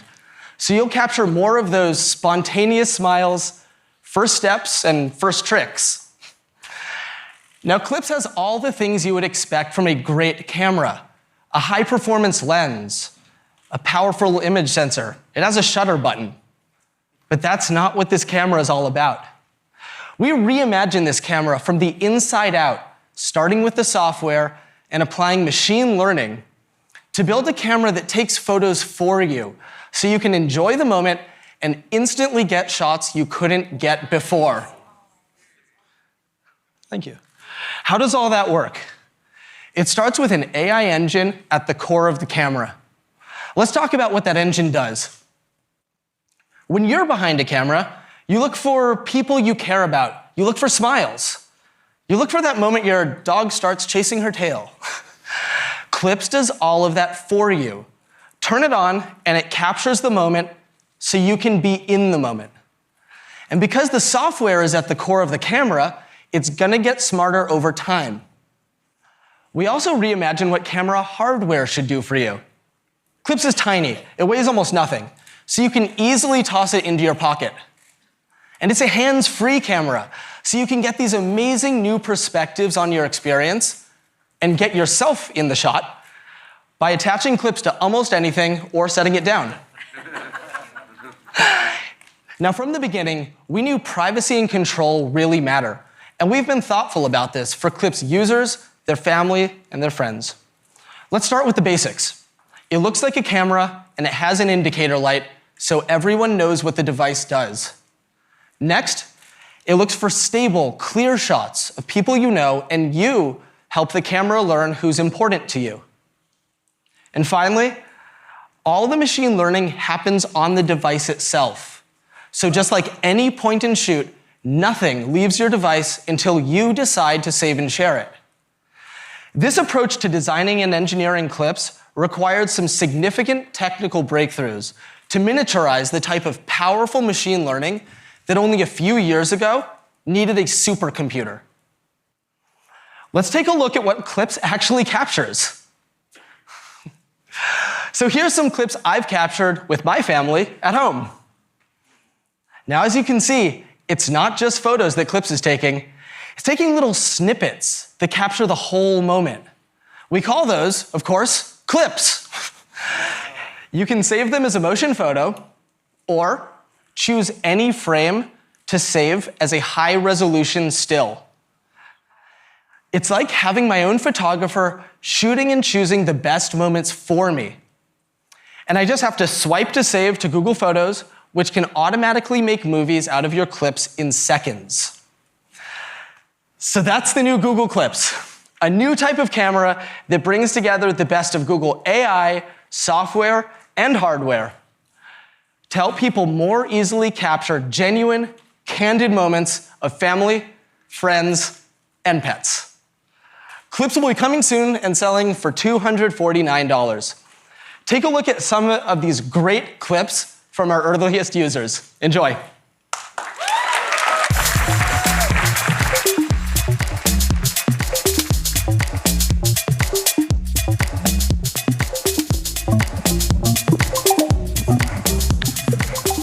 Hello again, everyone.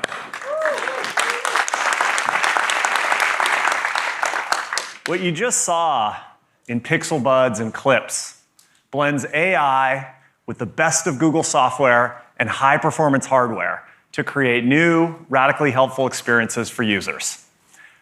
This is our strategy for the Google hardware team, and you've seen it come to life in all of our new products. The two newest members of the Google Home family, the beautiful new Pixel phones, and our premium Pixelbook laptop. And of course, the Google Assistant is the primary way we bring AI to our users. Your personal Google is ready to get you the help you need when you need it. Talk to it, type, show it what you see, or just give your phone a squeeze. It's the simplest way to get things done, and it just works. So here it is. This year's Made by Google family.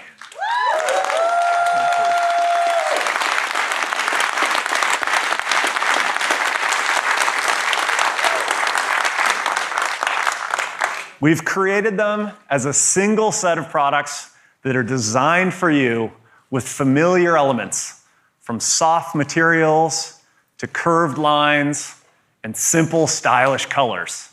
They look great together, and they also work great together, and perfectly demonstrate our approach of reimagining hardware from the inside out.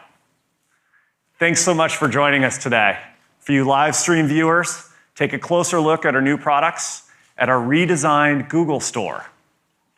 For everyone here in SF Jazz, you'll get to see everything up close in our demo area outside. Thank you so much, and enjoy your day.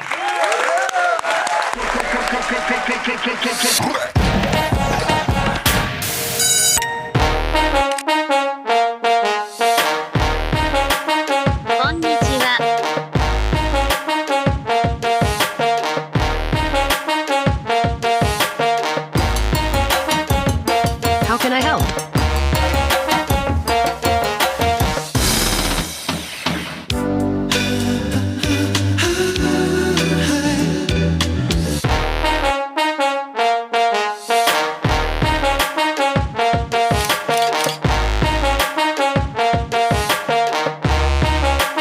Don't forget your umbrella.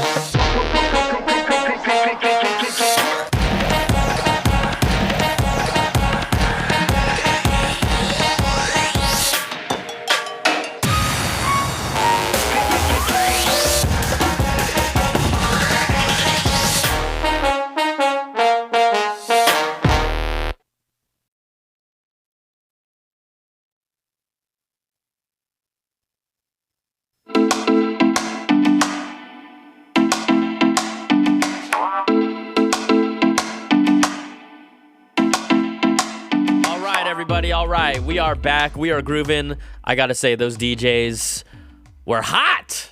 I was like doing all like the chest stuff and everything. So what we have here, guys and gals, Patrick Holland and myself are still in the house. Stephen Beecham is running the show. We're going to take your calls. We're going to let you talk about it. We're going to talk about it with you. So many things to talk about. But let's just get to the number that you guys and gals can call. And we're sorry we had to drop the calls during the keynote. It was like 2 hours.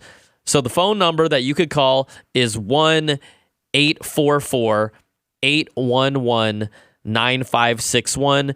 The calls can work from either the US or Canada. We hooked it up that way with our system right now. So if you guys and gals want to talk about everything that you saw that just dropped, we will do that. But let's talk about Mr. Holland across from me. What was well, there's a lot of things that we were super fired up about, but what stood out to you the most? You know what stood out to me the most was just how everything went together. I mean, they had such unity in design, everything from that Google Home Max to that Pixelbook. The Pixelbook looked amazing. And then the Pixel 2 with the sweet, smooth Steadicam video. I didn't like the Google Clips thing, but we'll talk about that. Yeah, we'll But there were so many things. I was just impressed how integrated everything was, how cohesive it was, how very Apple everything was in the presentation, but also I'm just excited about so many things. I think there's a lot of things that I really liked, but I thought that the Google Home Max, the way that they presented it was way more exciting than how Apple presented it. The features that it has, the fact that it could stand up, lay down, it is more expensive, but when you look at that thing from the size and the tech inside, and the fact that the Google Assistant is better than Siri, it's a better product. Yeah, you don't even have to use it. You can tell it's a better product clearly off the bat. And you could now it looks amazing too. I mean, I think the design is beautiful. But when he just did hey, what's that song that goes bing bow? Yeah, it's like that's me every day. Song. That is me every day for most of my life. Yeah. And now someone's gonna be able to reply to me and actually play the music that my gibberish songs and mouths make. But I think that's just impressive, the technology, but also the way they're presenting it. It's just very like consumer friendly. It's very fun. We're not getting kind of bogged down in specs. In fact, right at the beginning, one of the Google execs has said, you know what? All phones, we're at like a hardware like stalemate. You know, everything's kind of like stagnant with that, and all that innovation is coming in Google Assistants, coming in their Google Lens, and all these AI things that they've been working on for years in machine learning. It's so exciting. Yeah, I just there's subtle things that happen at this keynote where it's literally all driven by software and machine learning, and Google they just pepper these things. And you're like, oh damn. And you're like, no one has this. And that's what gets us excited about tech. So the phone lines are completely filled. We go 10 deep. What we're going to do is we're going to spend the next half hour or so just grinding down through this. Some people want to talk about what they love. Some people want to talk about what they don't like. This is all about you all. So let's start off. I don't have the name here in our screener, but let's start off with our first call. I guess the area code is a little 202. They want to talk about what's up? I think there's a video playing on. Oh, there is? Hold on one second, guys.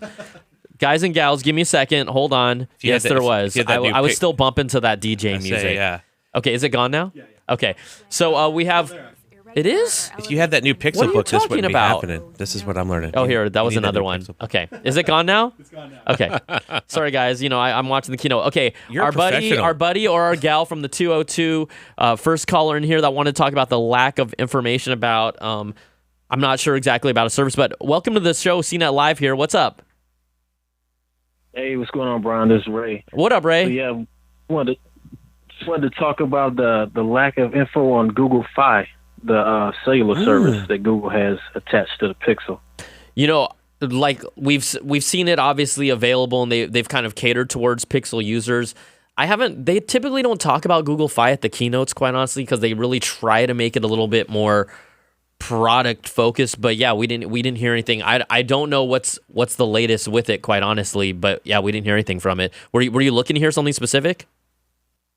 Yeah, just wanted to see if there was like any improvements on it, because like right now I'm calling on the old Pixel with Google Fi, and it's just the big seller about it was the fact that it switches between T-Mobile, US Cellular, and Sprint network and Wi-Fi that's open, so you can save a lot on your bill and all that. So beyond just the other major thing would be obviously the free storage, but the Google Fi service is actually a game changer when you think about it, but they never really go too heavy into it. I think in a weird way, and this sounds bad, but sometimes I think it's not that they don't think that we're smart enough to get it, but sometimes when it might take the energy out of the room when they want to show like sexy eye candy and then talk about Google. True. That would be probably their main reason for it. But yeah, you're absolutely right about this service. I mean, for example, look at what they did at the end of the keynote with Google Clips. That just sucked all the energy and excitement out of the room. That appeals to probably like 1% of its user base. I mean, I'm not trying to hate on it. It just wasn't something, it didn't align with everything else that you're like, yeah. And so I feel like if they did this whole 5-minute spiel about Google Fi, it might have some similar kind of letdowny feeling. Not that it's not a great product, right? So that's why I don't think that we might have seen as much in it. But what do you think about the Pixel 2? I mean, you're a Pixel owner, so obviously you have an experience with the platform. Oh, Ray. No. Okay, well, it's okay. I thought it was great. I mean, I think the Pixel 2 is a special phone again. Okay, we'll have to see how the availability of it comes through. Verizon exclusive from what we have heard up to this point, but like you said, it's very similar to how they rolled out the Pixel last year. But yeah, will they actually have the phones to sell and make an impression with that? But also like the features they have, like it doesn't also make the last year's Pixel obsolete. Like sometimes I feel like brands will go out of their way to show you this amazing new phone, and you're like, man, this iPhone 7, I guess this sucks now. That's a great point. That's a great point. I didn't get that vibe from Google. Yeah. I mean, they're rolling out all the software into the new Pixel, other than obviously the advancements of the camera, which we'll talk about in a little bit. What we're showing you footage right now is actually this is raw, like on the fly, but this is live in the demo room of Google's event over at the SF Jazz Center. So while we talk about these things, we'll kind of cut in between. They're actually getting shots for our first looks, but we wanted to kind of at least, when they're using it, give you some shots of it inside the live room. We're going to keep on going through our phone lines. We're sorry about that, Ray, but we got nothing but love for you. We have another call here. Name is not identified, but we're coming to us from the 559, talking about the show just now. What's going on? Welcome to CNET Live. Yeah, hello. This is Alan, and I'm calling from Barbados. What's up, Alan? Thanks for calling, man. All right. Great. Yeah. So what I really liked about the show, those earphones or AirPods or whatever they were really cool in terms of translation stuff. I thought that was amazing. Yeah, absolutely.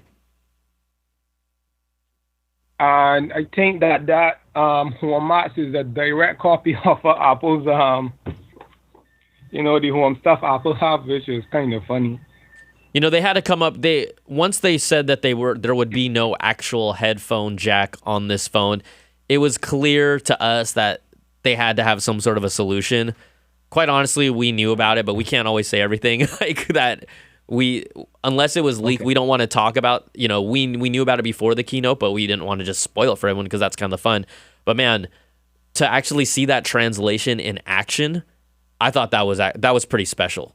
Yeah, that's pretty special. Yeah, that was really cool. Is that a feature you would use? Yeah, I would. It makes traveling a lot easier when you go to foreign countries. I mean, it would be a feature that I would have to use just even with people that speak English sometimes. I mean, they need to work on an English to English translator for me sometimes. People are like, what are you saying, Tong? It's at least 10 years out, my friend. At least I know. 10 years. We're working on it. But I liked it, and I thought that you were noting that the price point was very similar to the AirPods as well, if not exactly the same. Yeah, I mean, a lot more functionality, actual functionality with multiple types of controls, the Google Assistant prompt, and translation. That's pretty awesome. So that was I know people are going to say, oh, it has a wire on it. So what? They're still wireless. They don't look bad. Yeah, they look good, actually. And I like that they have the colors that match the phones as well. Yeah. I like details like that matter. Yeah, absolutely. So, hey, Alan, thanks so much for calling. We're going to keep on cranking through the lines, but we appreciate you, all right? No problem. All right. All the way from Barbados? Man. Oh, yeah. We dig it. He's got his priorities right, though, calling in like that. That's what I would do if I was in Barbados. So a lot of people, if I don't get to your actual name, it's just because you didn't say it in our screening program, but that's okay. I'm going to just kind of do the best I can to prompt you. Just let us know once we get to you. We're going to take a call here. Let's see if I can get this. We're going to take a call here from our friend from the 718. Welcome to CNET Live. What's going on? Hello, guys. Who's this? Alex. What's up, Alex? What would you like to talk about today? I think I'd like to talk about the Google Translate, how it turns out to be very useful, like nowadays, I guess. Because I'm really excited about Google Buds because I like to travel a lot, and it just, in generally, I really liked it a lot. Yeah. Was there anything else that stuck out to you in the keynote? That it was really stuck out to me that it was really, useful in a way, how in the earbuds incorporated in the phone, and you don't have to really look into the phone, and then you speak for you. So it was really nice, and yeah. Are you a Pixel owner at all right now? No, I'm not a Pixel owner. I'm a Galaxy S owner, S8. So is that something that would encourage you to switch over? Yes, most likely, yeah. Because it has the thing that people, we're so used to, the idea of it, it's a Pixel phone, but it's a pure Android experience. Pure Android. I can't understate how nice that is. Pure Android. Pure. All right, hey, thanks so much for calling us, Alex. We appreciate it. All right, we're going to keep on cranking through this. We're going to go here to our buddy Gerald Evans. Just give it a second. Gerald, welcome to CNET Live. Hey, how's it going? Good. Talk to us, man. What'd you like to see? Once again, the most amazing thing was the live Google Translate. But I also had a question about YouTube Music. It said YouTube Music for 12 months. For a while, they were packaging the Google Music service and the YouTube service into one. Do you know if that would include both of them? They didn't make that clear. So, unfortunately, we just saw the keynote same time as you. We don't always have all the details, but did you catch anything about that? They didn't mention it, but I know what he's referring to because before, Yes. you would get that, it'd be a package in those. Actually, they didn't really publicize that very well even before, but I'd be curious about that too. I think you would have to, but we don't know the details. We shouldn't speculate. Sorry. I hope so. Is it Jarrell or is it Gerald? I'm sorry. It's Jarrell, but you guys are supposed to have the secrets. We trust me, we had secrets before the keynote, but we couldn't talk about them. Like, if you wanted me to spoil about the Pixel Buds, we could have, but we were kind of told, hey, unless it gets leaked, don't talk about it. And look, don't you want surprises when you watch these keynotes? Like your favorite thing was actually the translate from the Pixel Buds. If I told you that, you would still think it was cool, but just not as cool. So I'm looking out for you, Jarrell. I'm looking out for you, my man. The secrets are out. The secrets are out. All right. Hey, thanks so much for calling. Thank you, guys. All right. Take it easy. All right. We will go and jump over here for a moment. Let's go check out. And again, the phone lines, you guys are beast. They keep on just filling up. Beach, if you can leave that phone line up, we will continue to answer calls for probably at the next 10 or 15 minutes. We are going to go to our friend over here in the 717 that wants to talk about, I believe, the Pixel book. What's up? Welcome to CNET Live. Hey, it's an honor. Your name is, it's an honor? It's an honor? He's a judge. An He's honor? a judge. Your honor. I'm saying it's an honor. I thought you got my name. I said it in the screening process, but anyway. No, tell us your name. My name's Wait, Zach. there you go. Zach Doland. Yeah. I don't know. Maybe it didn't catch that, but yeah. No, I long time watcher, first time caller. Yeah, baby. I wanted to talk about the Pixel book. Let's talk about it. What did you like? What did you maybe not like? Well, I love the design. I love that it charges with USB Type-C, which is something that I've been looking for in a laptop for a while without, sacrificing power. But the problem is Zach, are you there? No, where'd he go? Oh man, it looks like the call broke up. Let's talk about the Pixel book for a quick second. Loved everything feature-wise. Absolutely. On that, quite honestly, the thing that it comes down to, that's the biggest obstacle, is it's running a Chrome OS. And so you have to talk about support for full-fledged apps, right? They did show Adobe Lightroom, but you're living in the Google ecosystem. I just need to, for the way that I use machines, I do need some higher-end graphics applications. But for most people, that was and $9.99 starting? Yeah, that's ridiculous. For a multifunction pen stylus based, dude, you circle someone's face and it pulls up information about them. I don't know. It's like a tablet hybrid too. Yeah, it's a total convertible tablet hybrid. The coolest thing I thought I saw about that whole presentation was the pairing with your phone, being able to use the Wi-Fi from your phone on the tablet, right? and the automatically, Chromebook. yeah, instant tethering. Automatically. It's amazing. I mean, I've always wanted to do that. And it riding the bus home. It looks sick. It looks so beautiful with the back of that display. I mean, it looks obviously just like the phones. Which is right? Kind of a continuity across the product line. And that's right? what I was getting at earlier. Yeah. I didn't think that's so thoughtful, but I was so scared about that price, and I'm like, $9.99 it's so right. It's so perfectly priced. We were talking we were thinking $12.49 or higher when we were watching, and we're like $9.99. And again, it's different levels. Whether you're starting with a core, it comes with an Intel Core i5 or i7 configuration. I think up to 512 gigs of RAM, storage space, up to 16 gigs of RAM.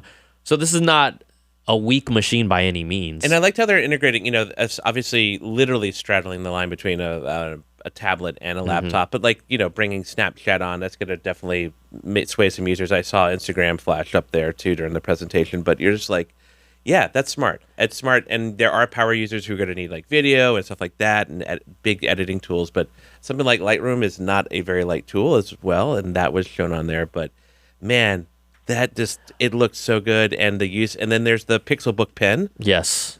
Wow. The thing that stuck out to us the most is, look, every company has their own direction of what they believe the laptop or whatever it is going to be. We now have Microsoft, who has killed it with the Surface. I see plenty of Surfaces in the wild being used professionally when I'm flying, and traveling around. I mean, people are using that product a lot. We have Apple's philosophy of no touchscreen whatsoever, no OS to support it. Apple came out with the Touch Bar, guys. Like, it's a mediocre interface at best. Everyone that uses it will agree with you. And only on its high-end laptop, too. Yeah. What we're looking at is we're seeing a laptop that's not, it looks high-end, but it's priced for more of an entry-level laptop. But it has all the features you want. It has that touchscreen. It has the support of an amazing stylus made by Wacom, which is an amazing tablet company. And then on top of that, you have that Google Assistant on there. Yeah. Which I think is going to be a big, compared to Siri. Yes. And it doesn't seem like it's going to be sandbagged for it. Like, it's not going to be able to do things because it's on a tablet or on the Pixelbook. I think a lot of people that don't care about an assistant on a machine, most people that say, oh, I don't care about that, Siri is good enough. All I have to tell you is try using Google's Assistant. Just a little bit, and you'll instantly be able to be like, it's smarter, it's faster, it understands me better across the board. It's just really impressive. And we didn't bring up a little quick mention. The actual Pixelbook pen has the lowest latency out of any pen. So right now with the iPad Pro and the Apple Pencil, they have a 20 millisecond latency. The Pixelbook pen has a 10 millisecond latency, which is as close as pen to paper as you're going to get. And that's even faster than I think the Microsoft Surface Pen, right? Yeah. So I think the Surface Pen might be around 20 also, maybe a little higher if I recall. I have to look it up. But 10. Yeah. That's ridiculous. It really, if you've stacked up Apple's flagship laptop versus all these other flagship laptops from companies, it feels like what their vision of and their innovation using the touch bar, they're missing it. I mean, I don't know about you guys, but I am used to the idea of just touching screens now.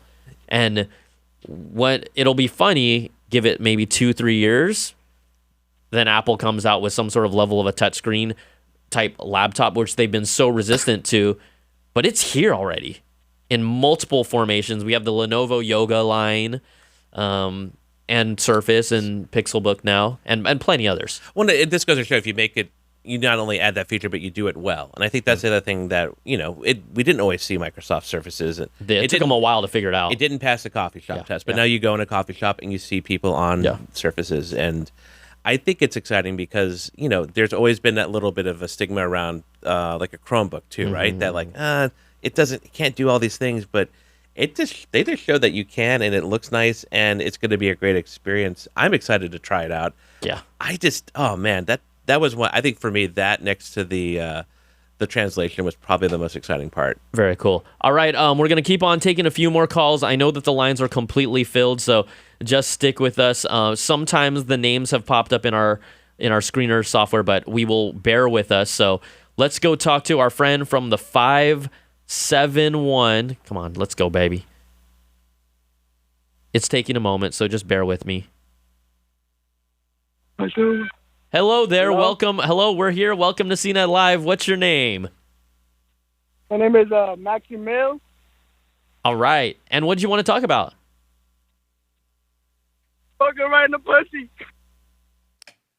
What did he say? I'm not sure we want to repeat what he said. Oh, but I know what it's he very just said. exciting. It's a very exciting idea, but maybe not for our lovely live stream podcast. So I just realized it after it took a moment to process and understand. you had yourself a little bit of latency there. Yeah. Welcome to the show, 613. Welcome. What's your name? It's Carl. We're back. Oh, Carl, we are back. Yes, sir. Yes. You came back for more, And man. I'm sold. You are sold. Bro. On what? I've been waiting on the buds, first of all, and just functionality of the free storage, bro. I know. Like, It's cool. Yep. Like iPhone, I've been dying for the past couple months. Keep recharging my phone and like re-switching storage. Anyways, buds are amazing because I'm planning on traveling soon, and having that translation all the time make it easy to approach girls too. Bro, you need to do a video. Bro, hold up, bro. I'll do a video, but there's going to be a point in time where if your relationship advances with these ladies, you're going to still be wearing those buds? You're still going to be wearing those buds, son, if you know what I mean? That'd be a great video. Yo, maybe Google can invent something and teach me how to. Teach you how, I mean, I'm just saying, you don't want to wear the buds if you know. I don't know, man. Those buds We'll see. But I'm fairly impressed. Very cool. Was there any other things that stuck out to you that, might have surprised you or that you liked as well? Everyone loves the buds in the translation. I actually have two things. Yeah. Did they mention that you actually get a Google Mini with the phone if you pre-order? That's correct. For a limited time, you'll get a Google Mini so a $49 kind of throw in with that as well. Yes, sir. Okay, because I'm in Canada, so I don't know how that works. So I believe it's one of the countries post right here called "How to Pre-Order the New Phones Now and Get Your what is it called? Google Mini." The Google Home Mini. Yeah, I believe I swear Canada was one of the countries that was part of it. Yeah, they had a long list of countries. Definitely Australia, I think too. Yeah, so Germany. And my second thing is, I'm still not convinced on the Google Pixel. I'm like, the software is, I don't know. I'm kind of like a light gamer, so I'm like, I want to have that power to push to be able to game, especially Overwatch. But we'll see. You're like, as long as you got Overwatch, I'm good. You're like, just get me my Overwatch. All right. Hey, Carl, thanks so much for calling again. All right. No problem. All right. Thanks. Take it easy. We will jump over to our next caller. Let's try and talk to Philip Saunders. Is that correct? No, it's Kenneth Saunders. Oh, you know what? I'm just going to ignore this auto scream fake name stuff that it makes up. I apologize. Welcome to the show. Oh, no problem. No problem. Yeah, I was actually really impressed with this press conference, and it's really interesting that on how Google is really starting to get the mind share of, hey, we're advancing technology forward. And I really love the fact that even, with the Google Translate, with the buds, they are really trying to compete with Apple on a higher level and saying, hey, we can compete directly against you. And I honestly feel sorry for the other handset manufacturers, even including Samsung, that now Google is taking the approach of saying, hey, we're tired of you all bubbling our reputation for our Android. And now finally we are taking over and we're going to do what Apple is doing to provide the consumer the best experience. And now with the Pixel, with the camera, oh my goodness, for it to get that kind of rating is absolutely awesome. Yeah, I mean, yeah, absolutely. Sorry, keep on going, sir. Keep on going. Yeah, and the fact is that with the keynote that I feel that it was more exciting than what Apple presented, and even with iPhone 10, it's going to be interesting with those two phones really kind of competing against each other and what people are going to go for. But again, with Google presenting, hey, pre-order, you get the Mini, the Home Mini, which is now starting to get people in the mindset of like, okay, well, let me talk to my speaker, but then also it gives a way of Google really infiltrating the home to really start the home automation and really make that a priority and within the mainstream. Yeah, when Google first released the Home as a competitor to the Amazon Echo, what it really came down to at the beginning, and we all kind of foresaw this, Amazon Echo has great relationships with all the third-party manufacturers. They also really opened up their API, so almost anyone could pretty much submit and make apps, and it started to build this great kind of community around it. The Google Assistant and the technology behind it is smarter than the Amazon Echo platform, but it was trailing behind. Now you're starting to see all the support for more devices, more smart home devices, and that we knew that gap was going to close.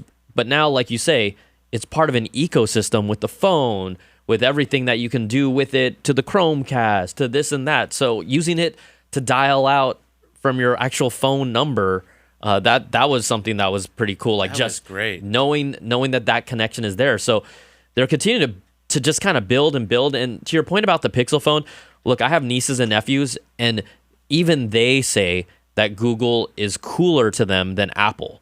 Like, they know that they like Apple, but they think that the Pixel is more exciting, and I don't indoctrinate them at all. I just, they know that I love tech, but they're like, oh, when we go on trips, bring your Pixel. We want to use your Pixel. And so I think that some of these little hooks and bells and whistles that they're showing us is changing that mind share. You're seeing it, and also, we don't know how these are going to sell. Quite honestly, let's be real, right? The iPhone is going to sell more than the Pixel, but when Google decided to go, we're going to control our own software and hardware at the same time, much like Apple, this is going to enable us to do things we haven't done with our phones and make them special in our vision.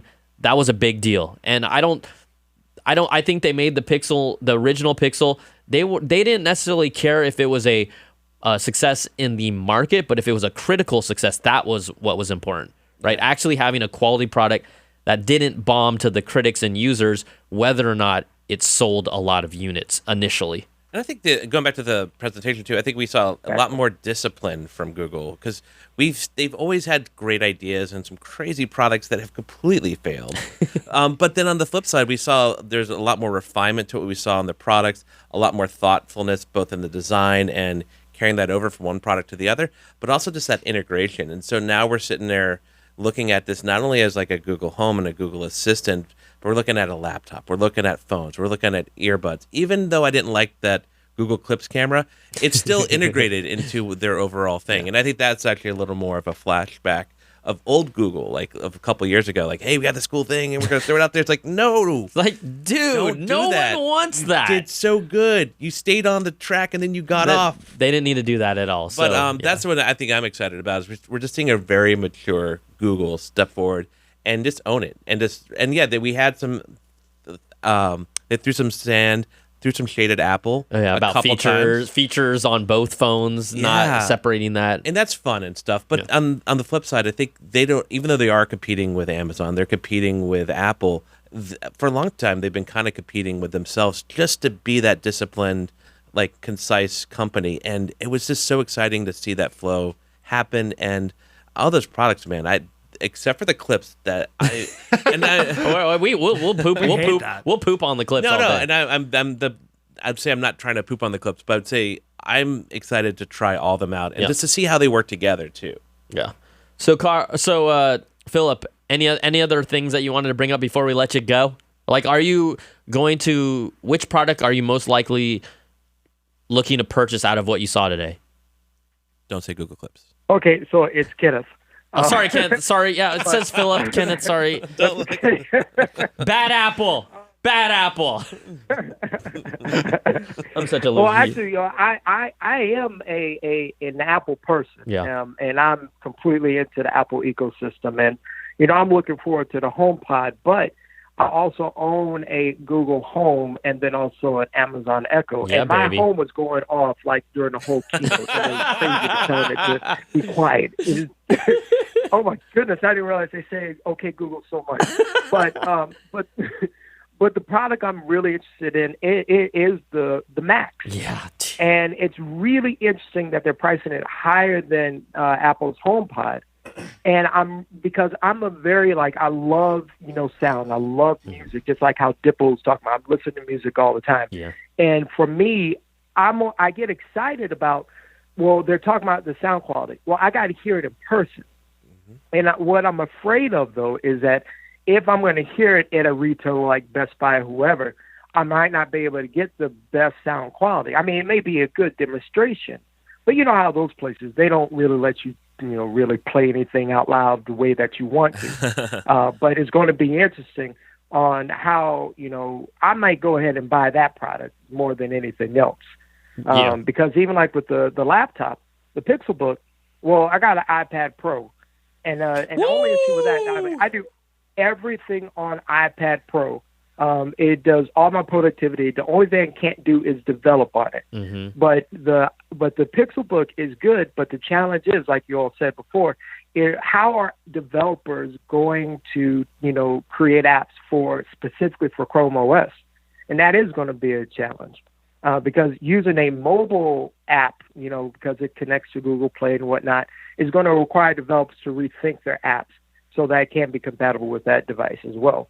But the Google Home Max, I'm totally excited about that. Yeah, I mean, I was fired up about it right when we saw it, and they started breaking it down. I'm like, this is better than the HomePod.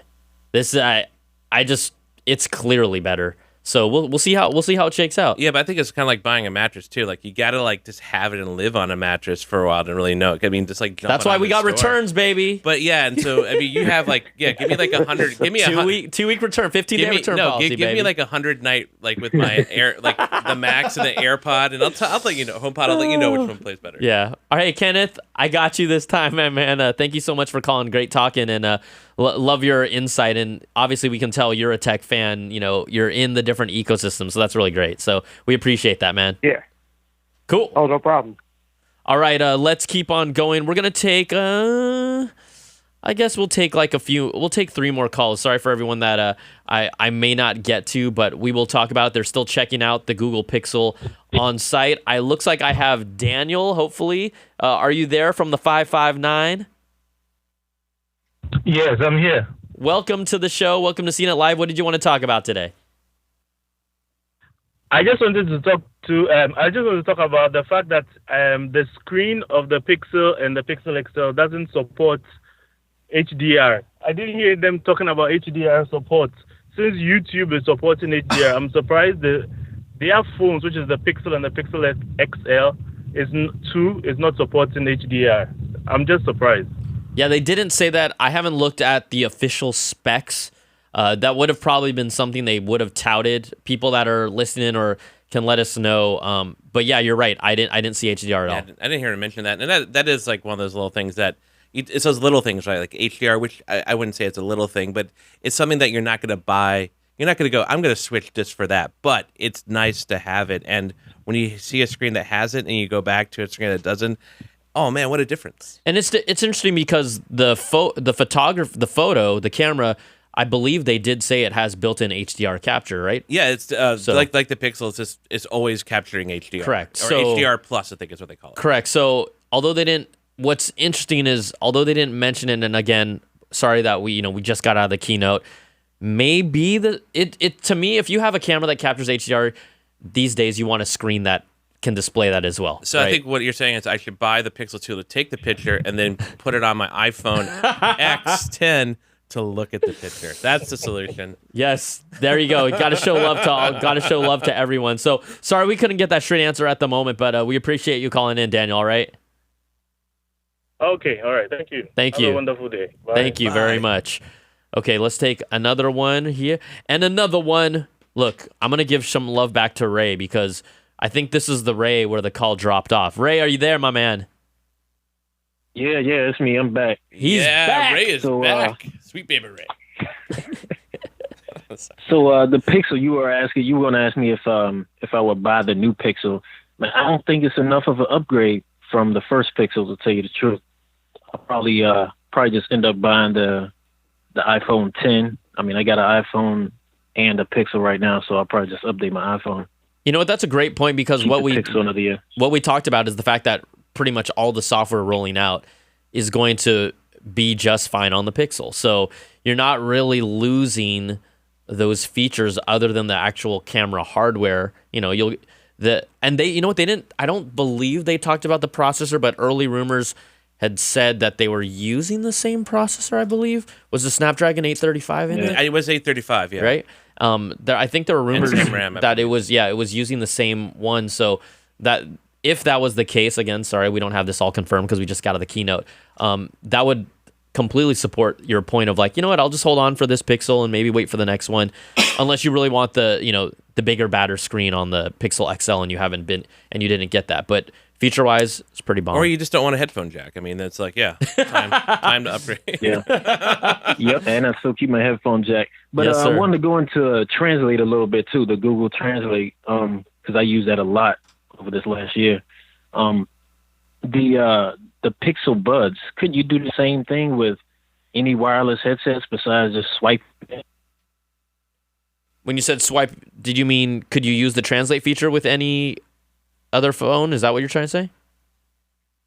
Just any other set of wireless headphones. could you use the translate feature? I mean, exactly. Yeah, because like right now you can just pull out your phone and go into conversation mode, and you just talk in English. Say you're translating to Spanish, and it'll automatically do that. It's been doing that for a year already. Correct. I from what I gather, they wouldn't have shown it off like that unless it was specific to the buds. Yeah, and I mean the way it was real time, like. And the other thing that you noticed, she had the phone in her hand too, just to indicate that it can't just be separated like that. But yeah, that's a good question. It is a good question. Yeah, could you do it with any headphones? Yeah, I don't know. We don't know. We know Yeah. what we know. We don't know what we don't know. So, all right, Ray, thanks so much for calling, buddy. Appreciate it. We got you back. You know, when it drops like that, we got you back. So, all right, have a great day. Cool. Appreciate it. Thank you. Thank you. Okay, let's go with one. Let's go with one more call. I think these are my boys. Calvin, Anthony, are y'all there? Yes, sir. How's it going, man? Woo!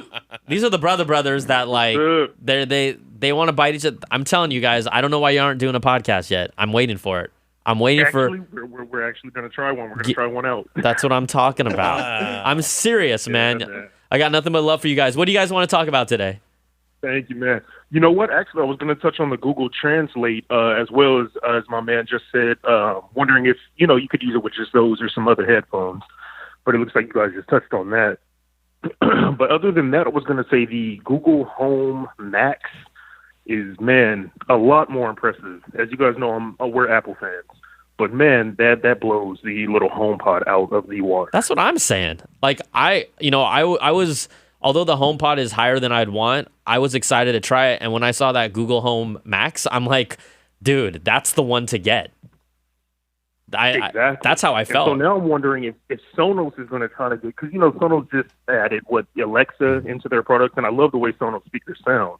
But it would be interesting to see this go up against that and what Sonos are, doing in the future to try to incorporate, assistance into their speakers as well. Yeah. We'll obviously, what makes this all fun as all these companies are putting out their products that go head to head, we'll match them up, boys. Was that Calvin talking or was that Anthony talking? That was Calvin. Okay. Anthony's in the background listening right now. Oh, does Anthony want to say something, or are you just going to own this call? You know what? I'm going to own this call. He don't get to talk this time. Oh, wow. That's what's up. Hey, I understand that. I work with Brian Tong, so. One of us talks a lot. Anyways, that's cool. That's cool. Was there any other stuff that you liked? You know what? I liked the Pixel Book. The Pixel Book was good. Anthony really liked the Pixel Book. The Pixel, the phone, I wasn't too impressed with. But other than that, everything else was just kind of seems good. You know what? Privacy concerns with some of it, this stuff. I mean, that's the thing, right? That's what I meant to ask you. Specifically, about the privacy thing. So with the whole recognizing, like their doorbell and everything, and recognizing who comes up and stuff like that, does that require the Google accounts for you to store the information in those, or? So what's interesting is that Nest, right? Google owns Nest, or Alphabet, artist formerly known as Google, owns Nest. Right. They released all those products, but that facial recognition is actually more built in with Nest. I just think that they've added, whether you have a Google phone or not, but I think they've just added those hooks because it's Google and Nest together, where maybe it pulls tighter from your actual contact list on your phone instead of just living on its own separate app, a Nest app with faces on it. So I don't, again, we don't know exactly how it's hooked, but that has to be, they just kind of built that specific hook because they both are run by the same parent company. Well, and that brings, the privacy thing is something they had a little throwaway moment earlier. It wasn't specifically with the Nest, but with the actual Pixel 2 phone. And they were saying, it will listen and you can basically kind of do, you hear the music and identify the song, but they were saying it does it all on device. And they said the P word, privacy. And I wish they had gone more into that because that's always been the concern with the Google stuff is, hey, they have everything about me. They have my pictures. They have now a camera that's filming me constantly. They have my phone and now the Pixel Book. And then you combine that with all the Nest products. They have a lot of information about you there. And our good friends at Apple always tout it the other way, where all that stuff's left on device, the way that's encrypted and stuff. But that's something I would have liked to have heard Google talk a bit more about, especially since we're getting a lot of video and photos of our faces and our loved ones. Well, and look at what their Google Lens platform can already do. And, it's weird because with Google, right, you choose to buy into their system almost knowing that they know more about me than almost any other company. Yeah, like, am I going to be able to, like, hold up and take a picture of you and then have, like, your LinkedIn account pop up and, like, your biography, your criminal record, you know? Like, I already do. But still, that's, like, I think that's insane because we are entering Minority Report in a bit like that future. It's exciting when you saw it on the Buddhist temple. That was really cool. Yeah, that was really cool. But then you're sitting there like, man, am I going to just be able to hold up like a picture of this house and be like, you don't want to live here. There was a murder here. It's like, well, okay, that's good to know. I will confess, I do have a jaywalking violation, but it was actually for riding my bicycle on the freeway to go to the comic book store when I was in 8th grade to retrieve my comics. They didn't have an actual violation for us, so they gave us a jaywalking one. I lived to see the next day. My parents were really mad that I did that, but I did it. I'm a rebel, yo. I'm a rebel. Google has a long rap sheet on you, I bet. Yeah. So, it's to your point about the privacy thing. I don't know how much they like just drop 2 sentences in the keynote about like, this is private or this is only on when blank, blank, blank. And then they just kind of leave it at that. And that's they said that there was an indicator light, so it's on. But I mean, people can hack that, I'm sure, turn that indicator light off. So, Kelvin, what phone are you on right now? Right now I have the iPhone 7 Plus. So I'm going to upgrade to the 10. Oh, you're going to go 10, 10, 10. Yes, sir. Yeah, we'll see who wins out that pre-order contest. Like, I think it's going to be a beast. Yeah, we didn't really talk about that. I told Anthony if he gets his and I don't get mine, I'm going to be sick. Well, then Anthony can take over. Then Anthony can call in and you can be in the background. Exactly. Well, the question is, which color are you getting? Exactly. I'm going to get the space, whatever variation of black they try to use this on. Whatever the black color is, whatever fun name they put on it. So, all right, hey boys, just want to say thanks for calling. We appreciate it. All right, thank you. All right, cool. Take it easy. We'll talk to you guys soon. I think let's just wrap things up here because we've got actual other work to do. Yeah, we have to work. And so we appreciate everyone that came to hang out with us. I'm sorry we couldn't get all the phone lines, but you guys and gals are awesome for hanging with us. So remember, you can stick with us on CNET.com. We will have other follow-ups, first looks, in-depth reviews, write-ups, opinion pieces.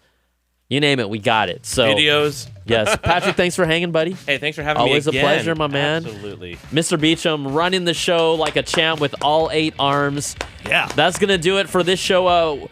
Who knows? There might be another Apple event by the end of the year. There might. They haven't actually dropped the HomePod, but they should be shaking in their boots after they saw that Google Home Max. They just... It's just the way it is. So, all right. We'll see you guys. Take care. Be safe. Peace. Later.